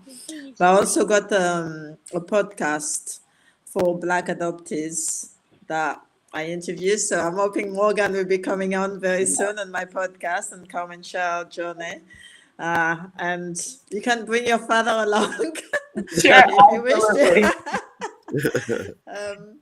So yeah, I've got a podcast. So Yeah, do tune in. Listen to it's called Black Adoptees Identities. Awesome. Look at that. Okay, Morgan, all Well, international listen, now. listen. I just want to say this. None of this, none of this could happen. None of this would happen. And I have to also mention my life's partner, Gloria. We've been together for 33 years, and on what I thought was one of the darkest days, I had absolutely no idea. If you want to make God laugh, tell him about your plans. Mm-hmm. The day that we moved into our house was Morgan's birthday, and she came with her husband and my grandsons to spend it with us in our house for the first time. It was the first time that I met her. Wow. But the first time I talked to her, I said, listen, I get called my cousin. My cousin called me up. She says, Jeff, I think we found your daughter. I'm just like, yeah. I'm just like, okay, well, listen. She says, yep. She says she wants to talk to you. She says she doesn't want anything. I says, well, listen, Rodney, you got to give me at least an hour. I got to power up my phone. I've got to drive to a remote location so I can, if I need to scream, if I need to holler, if I need to set something on fire, then I can do that. So it was, but Gloria. This is also Morgan's bonus mom. I love you. She is the love of my life, and for a minute, just for a hot second, she wasn't sure how this was going to work out, but she worked it out in such a way that I am so grateful. I'm saying, Gloria, listen, as many kids as we have raised together, I says, listen, I told you about her when we first met. Okay. I know I have a daughter. I don't know where she is, but if she pops up, don't say I didn't tell you. Say I warned you. How many moves do you get in life? That's what I'm saying. She showed up with a big ta-da, and and Gloria has just been exactly the kind of helpmate that God sends for a man to have, and I am so grateful to her for my life. And that's it. Yeah. Yes. It's wonderful to see. I'm really quite speechless, Jeff. I've heard about you. I've heard about, Morgan shared with me that you two have come together, and I'm over the moon. Morgan is amazing. She has been one of my closest friends for a very long time, and I'm so thrilled, and it's really quite amazing to hear your side of the story and meet you sort of in this way. Someday I'm sure we'll have another conversation, but Yes. I'm honored to meet Morgan's biological father, and wow.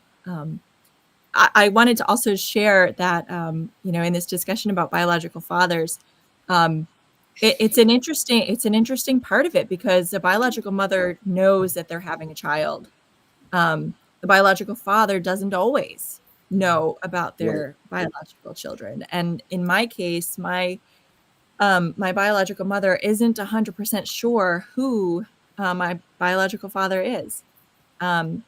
She, was a teenager. She was kind of wild, and was dating, a couple of guys at the same time. And there was one particular guy who she thinks that it probably was, but he was in it. He was in another relationship, and she was, from what she said, kind of.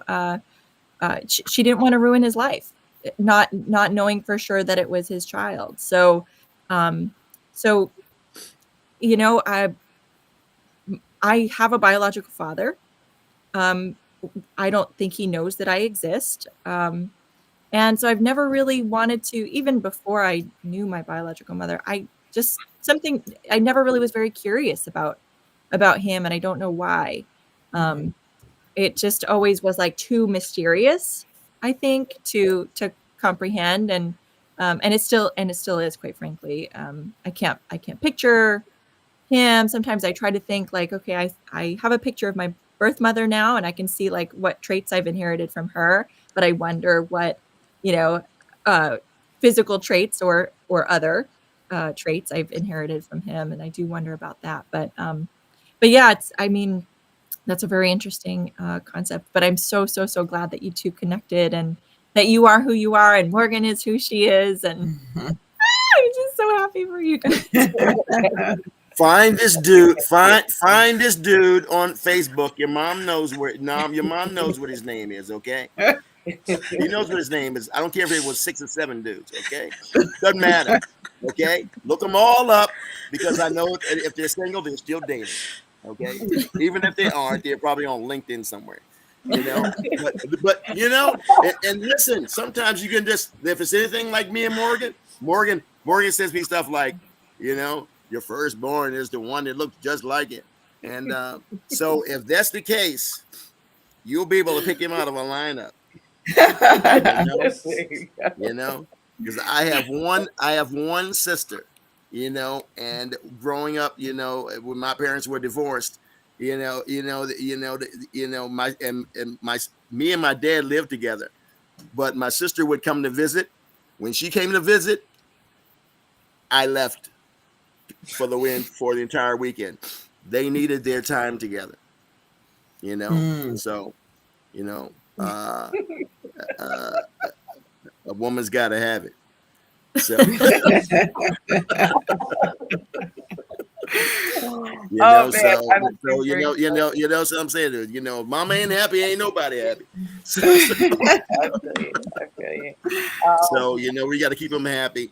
And you guys are doing a great job with this channel. Thank you. I'm so proud of all of you.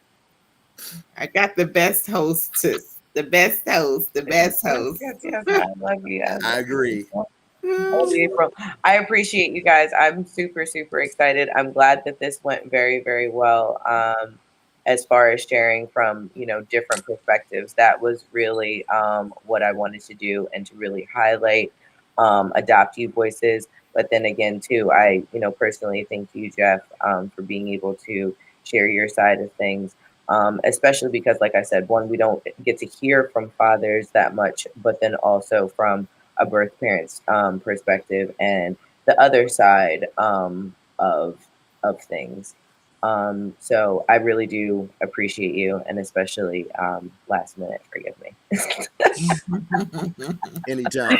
It's my job that I happily accept. Okay, I got you. I got you. Don't worry about it. I appreciate it. What I said, that's why I said you guys are okay. Okay, if I'm living, if I'm living, I'm in. No, all right. I love you. We hear that. You know, I love you as always, and I appreciate you. Like I said, it's important in I think in any community, and just as people in general, to be able to find your people, and to be able to find people that can be able to hold space for you, who you can be honest and vulnerable with, and can, you know, grow through life in different stages with. You know, like Amanda said, we've known each other since high school. She was at my first baby shower, and I was at her last christening. So, you know, we have kind of, you know, fused and bonded, and, you know, finally, even just, you know, recently got to be able to get all of our kids together with spouses and things, to be able to, you know, just have some fun. So when you are not an island by yourself, and especially when it comes to already feeling like you're isolated, alone, and or abandoned.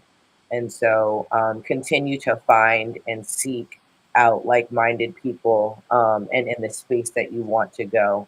Like I said, there are times that things can get very dark, but find people who can be able to show you the light in situations, and to give you a brighter perspective on things. But at the same time, at no point in time are invalidating the way that you feel. You know, be able to speak up. And that's what I really want more adoptees to be able to do, whatever their experiences are. The more that we share and have forums like this, the more we can be able to change certain laws that can, you know, like I said, provide either more resources so that more women and or men can be able to, raise their children or feel like they're capable of being able to do that, because that's what we see now more than anything. And to educate more people as far as being able to take children that are not necessarily just infants. Right now, I believe there's if it's not 113, it's 130,000 children that are in foster care right now in the US at this moment. And they all deserve to be adopted just the same as any infant that was born 72 hours ago. Every child deserves to be loved and feel like they belong somewhere, regardless of whether or not they were biologically birthed or not. So, I urge you, if it really is in your heart, to definitely start there. There are definitely great foster care programs. And like I said, reach out to other adoptees, reach out to, birth parents, so that you can be able to have a whole full picture before you step into or, want to be able to either adopt or foster a child. This way you can be able to be the best parent, just the same as if you were to have birthed your own. Morgan, you just sparked an idea for me, Crystal. It's I love hearing about your program that you're working on, and getting adoptees together who have a similar, maybe similarities or similar experiences. I think foster care and going through that process as an older child is something that I can't relate to. I can't understand, because I was a baby when it happened. There are certain things that you maybe certain things that you have experienced, and it seems like you want to you're creating this community, which is amazing. Is there any way to provide guidance to foster parents on what they could do to help build that person's identity and bring their culture from where they originated from, or sort of, I don't know, take it one step further, so you have sense of community and identity with each other, but then also adding in sort of a guiding element for foster families who are adopting older children, so that they don't make the same mistakes or missteps that happened in your life that maybe didn't feel quite right. I hope I'm saying that okay. Yeah, no, absolutely. No, I think it's a process really, and I think it should be part of the, adoption agencies should provide the service to families first of all before they even adopt. They should go for a program. So if you know you're gonna adopt a child from, let's say, Africa, have the education, learn about the country, where this child is coming from, learn how to look after a child's hair, learn about, what kind of food this child is used to. Because, in my case, by the time I get to France, it's a very different, nutrition. So it's those little things that before you even adopt the child, I think you need to do your own research and education. And then when the child arrives, it's a continuing education. It doesn't stop there. It should continue. And I would also say surround yourself with people that can support the child, because, we say in Africa, it take a village. Get people, if it's a child of different culture from you, surround yourself with people who have that culture, who can also support the child as they grow up. So there's a lot of things you can do. Have something that look like the child culture in your house. I can't remember having much in my parents' house that come from Madagascar in that sense. I would have liked to have seen that so I could connect to my own culture.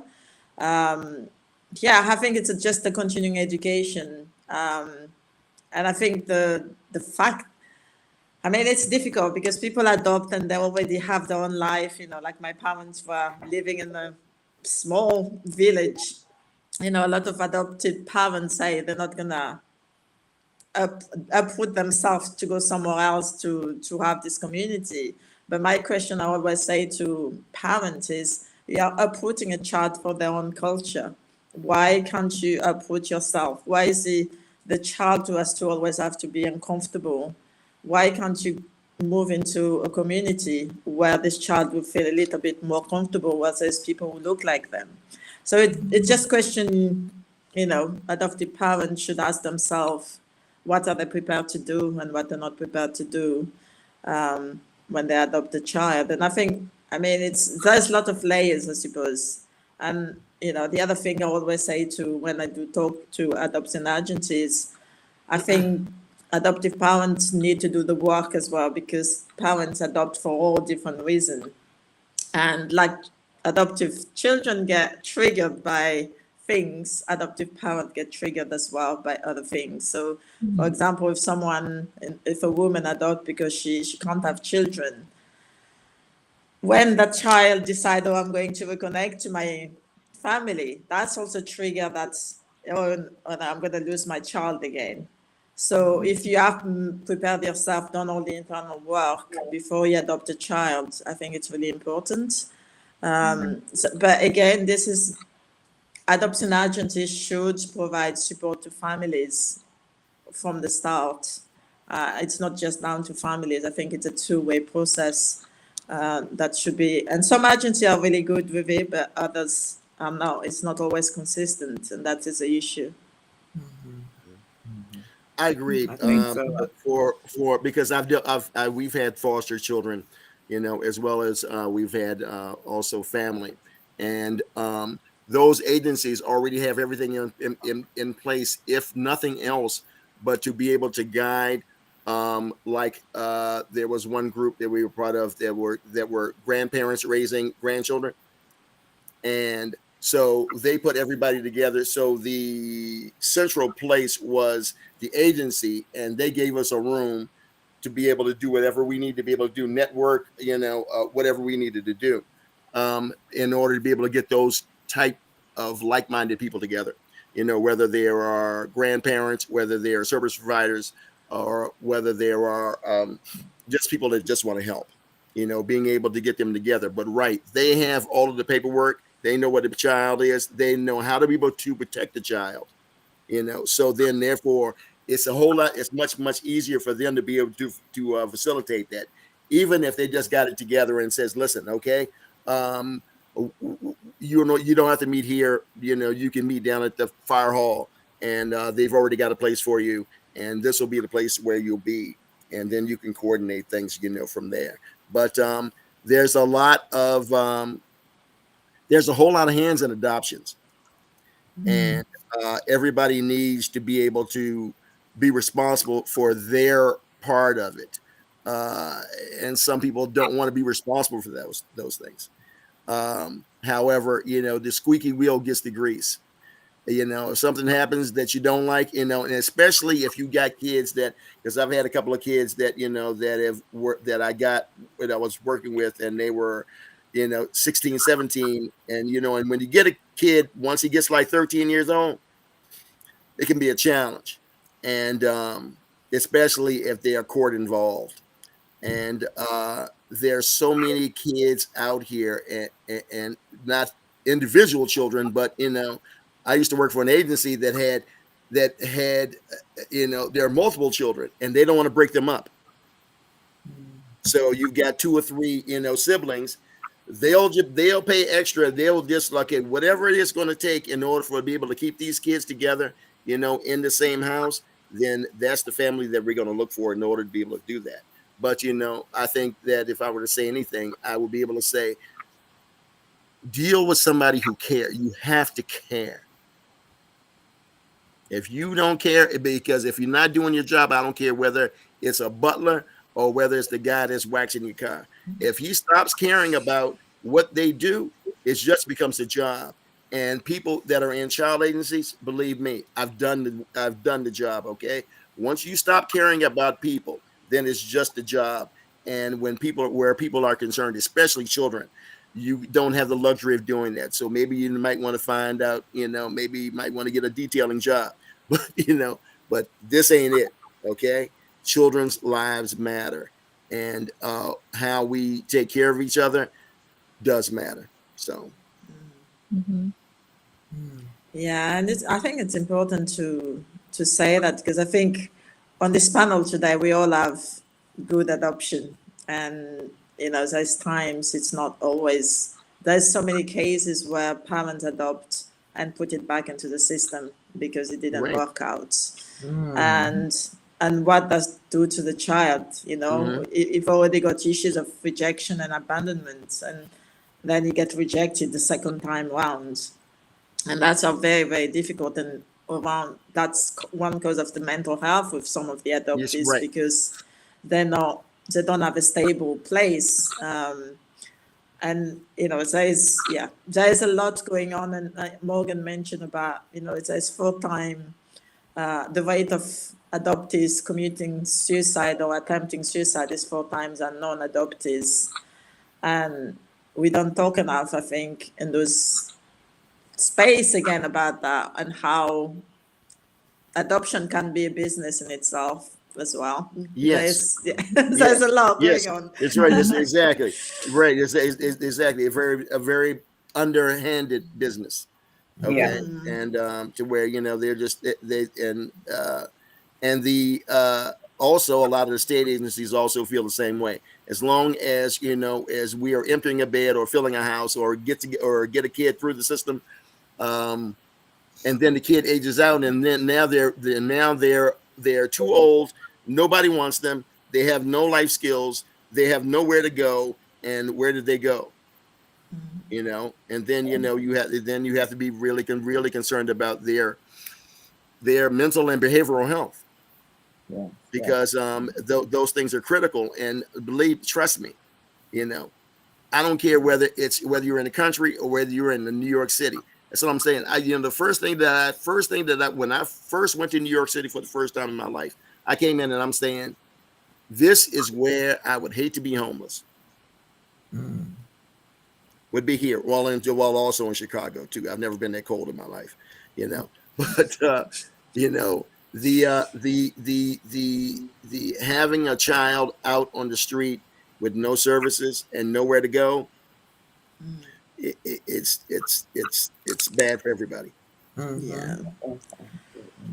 Yeah, and I think I've interviewed many adoptees where actually, people are always ask me if I would adopt, and for me, my answer is always no, because I don't feel I could provide enough emotional support for that child, because there's so much layer in an adoptee.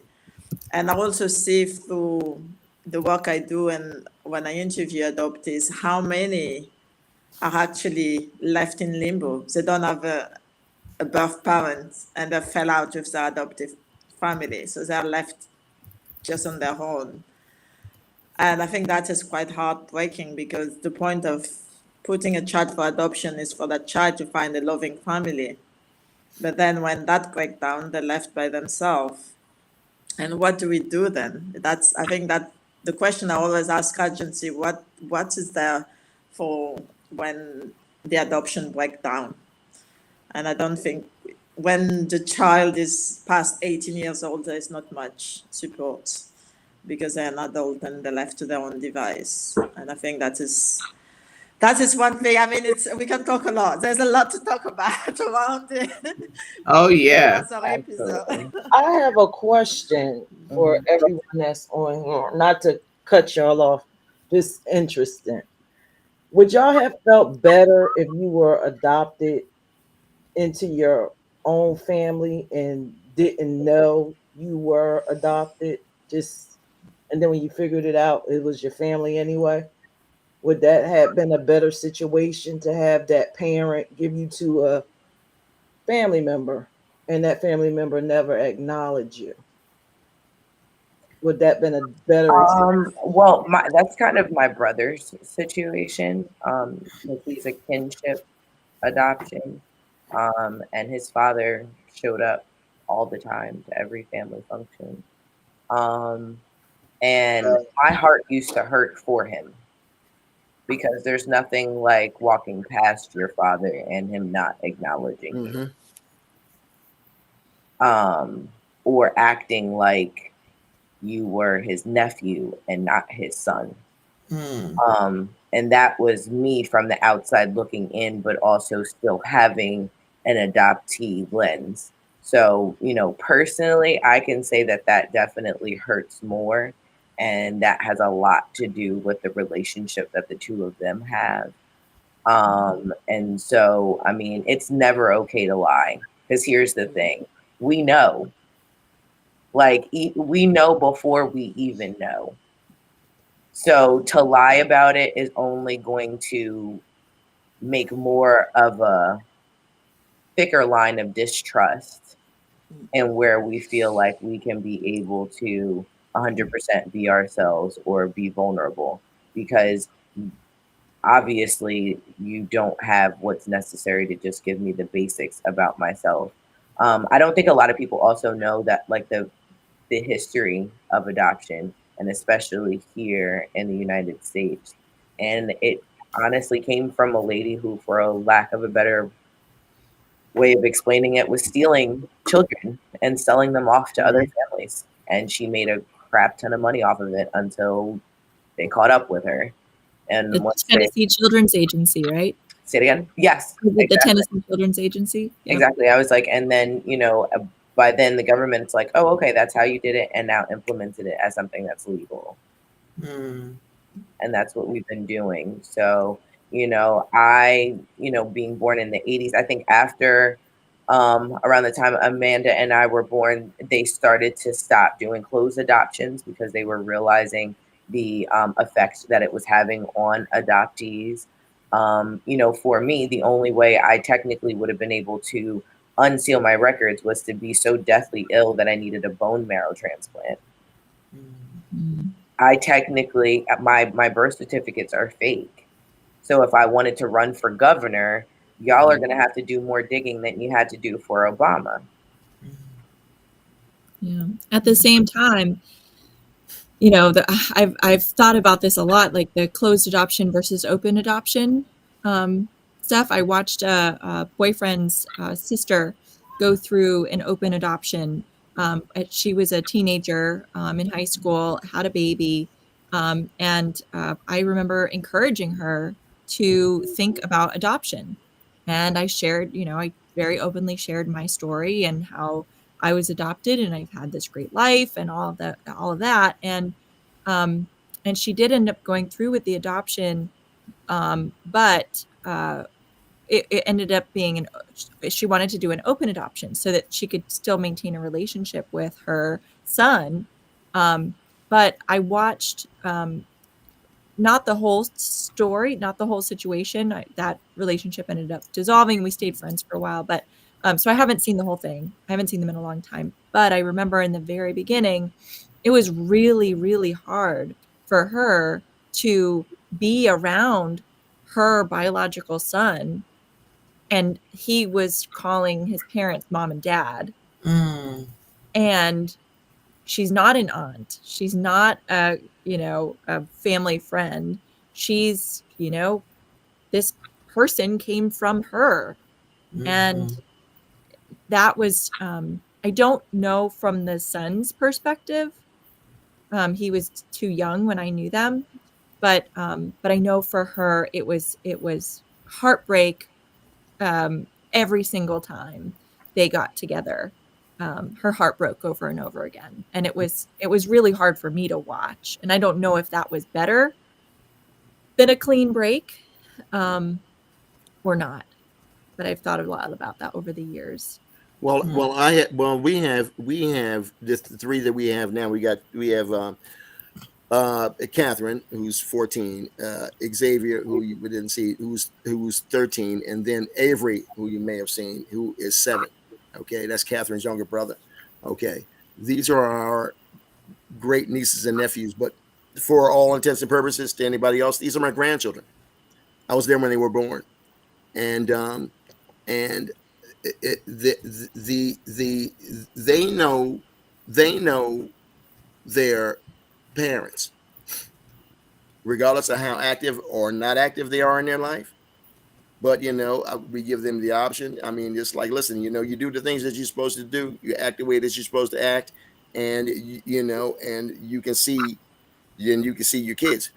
We live so far, and we live 3 hours away from where we used to live now. So it's not like it's the 20 minutes that it would take in order for them to be able to see them when they came to their grandfather's house. So they don't get to see them anymore. So now it's on a Zoom or anything else like this. But it's really interesting. One is, but I still have to coach them all on, because they know I can look at them in a certain way and they know exactly, yeah, Papa Jeff, I know I love you too. Okay. To reinforce that, so that no matter what, okay, your parents brought you into this world, okay, but God gave you to us. Nobody took you from anybody. It was there are just so many dynamics within a child, and then their perspective of things is so different, and they're all different, but they all still want to know who their parents are, even though they may know and they may see them and they may talk to them, but still they don't have their relationship like we have. And the only thing that I can do is to be able to to model the love part. They have to, I guess, when they get older, then I guess they're gonna have to talk to Dr. Phil about that also. About how they feel about their parents, and why they couldn't take care or not take care of them, and why they're in a situation that they're in right now. However, they know that they're safe and they know that they're loved, and then they know that they're protected. And I think that that's all children want to know, is the fact that they're safe, and that they're cared for, and that they're loved. And the rest, I think the rest of it, if we just take care of that part, I think the rest of it pretty much take care of itself. So hopefully they'll be able to come home, when you get old. Yeah. I think it's safe to say we all agree that the system is definitely in need of some upgrades, some improvements, some things that benefit everyone that's involved and not a certain group, and the others get left out. And that's very important. And this topic is so heavy enough that it requires a lot. Like, you just can't deal with it in one setting and boom, it's done. No, there's so, like you said, Amanda, there's an onion, there's so many layers to it. And Crystal, I am so grateful for what you're doing and beginning to do with your podcast and bringing that together, and what this is going to lead into, and how, and I pray that it sparks in multiple places, so some change, some very positive change can take place, because there's no reason why Jeff should not have been able to have Morgan or have access to Morgan when he actively wanted that. There should have been some kind, like you said, about your culture, and something, your birth parents, your adoptive parents do something to keep your culture, so you don't lose that. So you had all of that stripped away, so thinking on those lines, okay, what can I do for this child to help them know who they are and never lose that, and let them develop their own identity. And I be here to support and show them love and affection and help nurture them into that way. And more, it's just not like that in most instances. And Amanda, I am grateful that you were blessed with the parents that you were blessed with, because you are not, I don't know. I don't know what the statistics are, and if they're skewed more one way than the other. But I'm appreciative for that. And Peach, even though you're the way things were with you, you're grateful, and that's key. You are grateful for how it took place, because if it had gone a different way, you said you don't know where you would have been.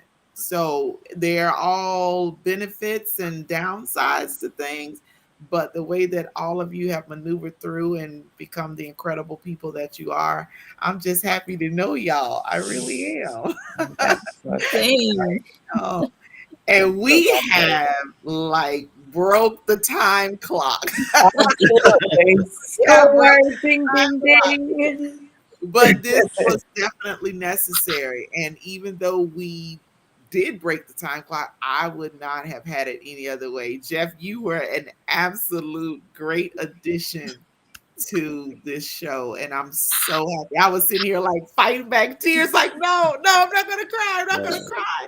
But I felt every word. I really God did. bless you all. It's just been the most amazing thing in the history of my life.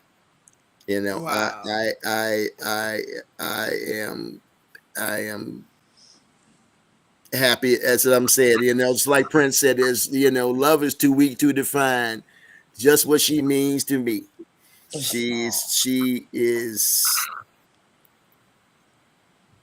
There are no words. There are no words. Oh. There are no words, and I'm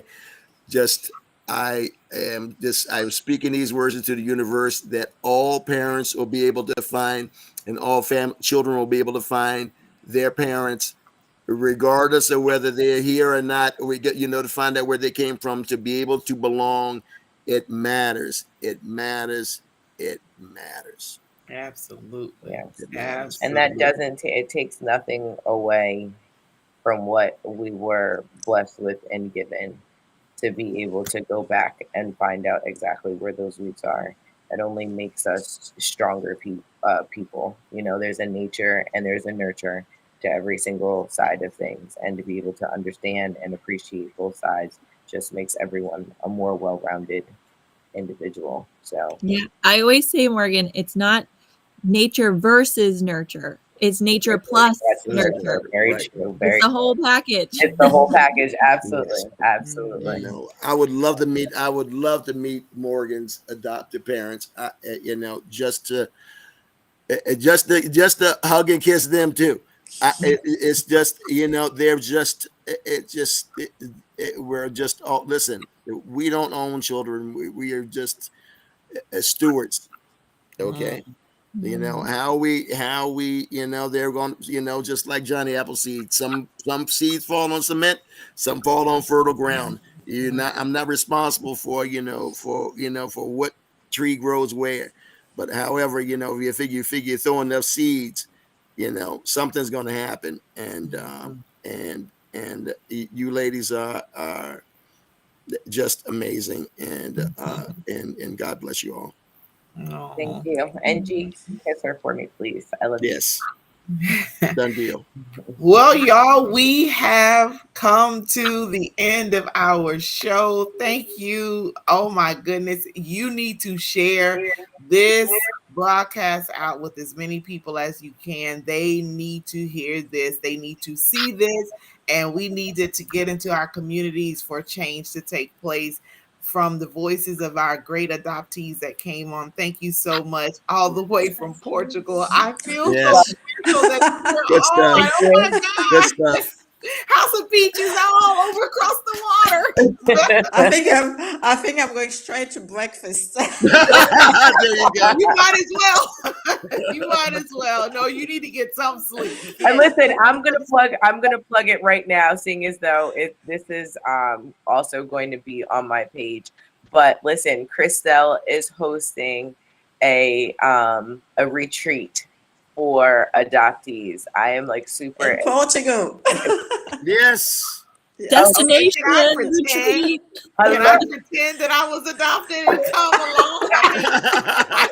I can act. You can be my support person, okay? Because listen, I plan on going. I have options, and I'm like, oh my goodness, what am I going to do? I'm excited. Morocco or Portugal, 2024. I got a passport, and it As has you spaces are. for Let's both go. stamps. Let's go. Let's go.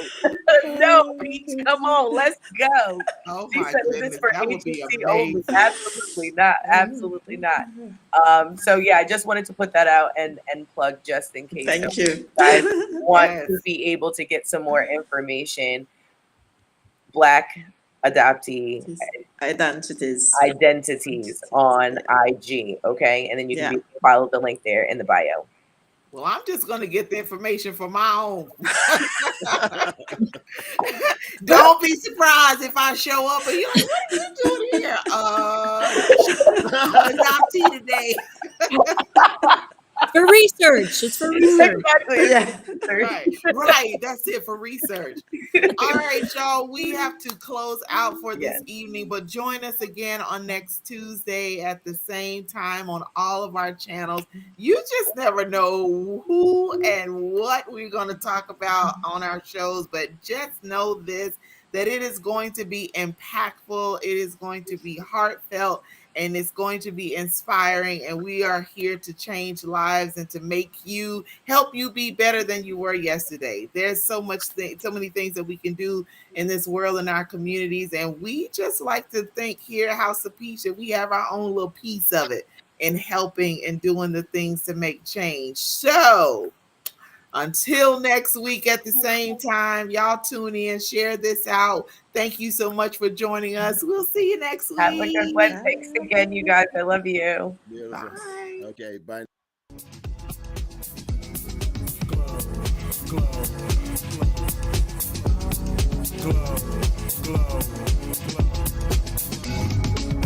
Yeah, I'm so extra. Express myself, I'm next up. Yeah, what more do you say?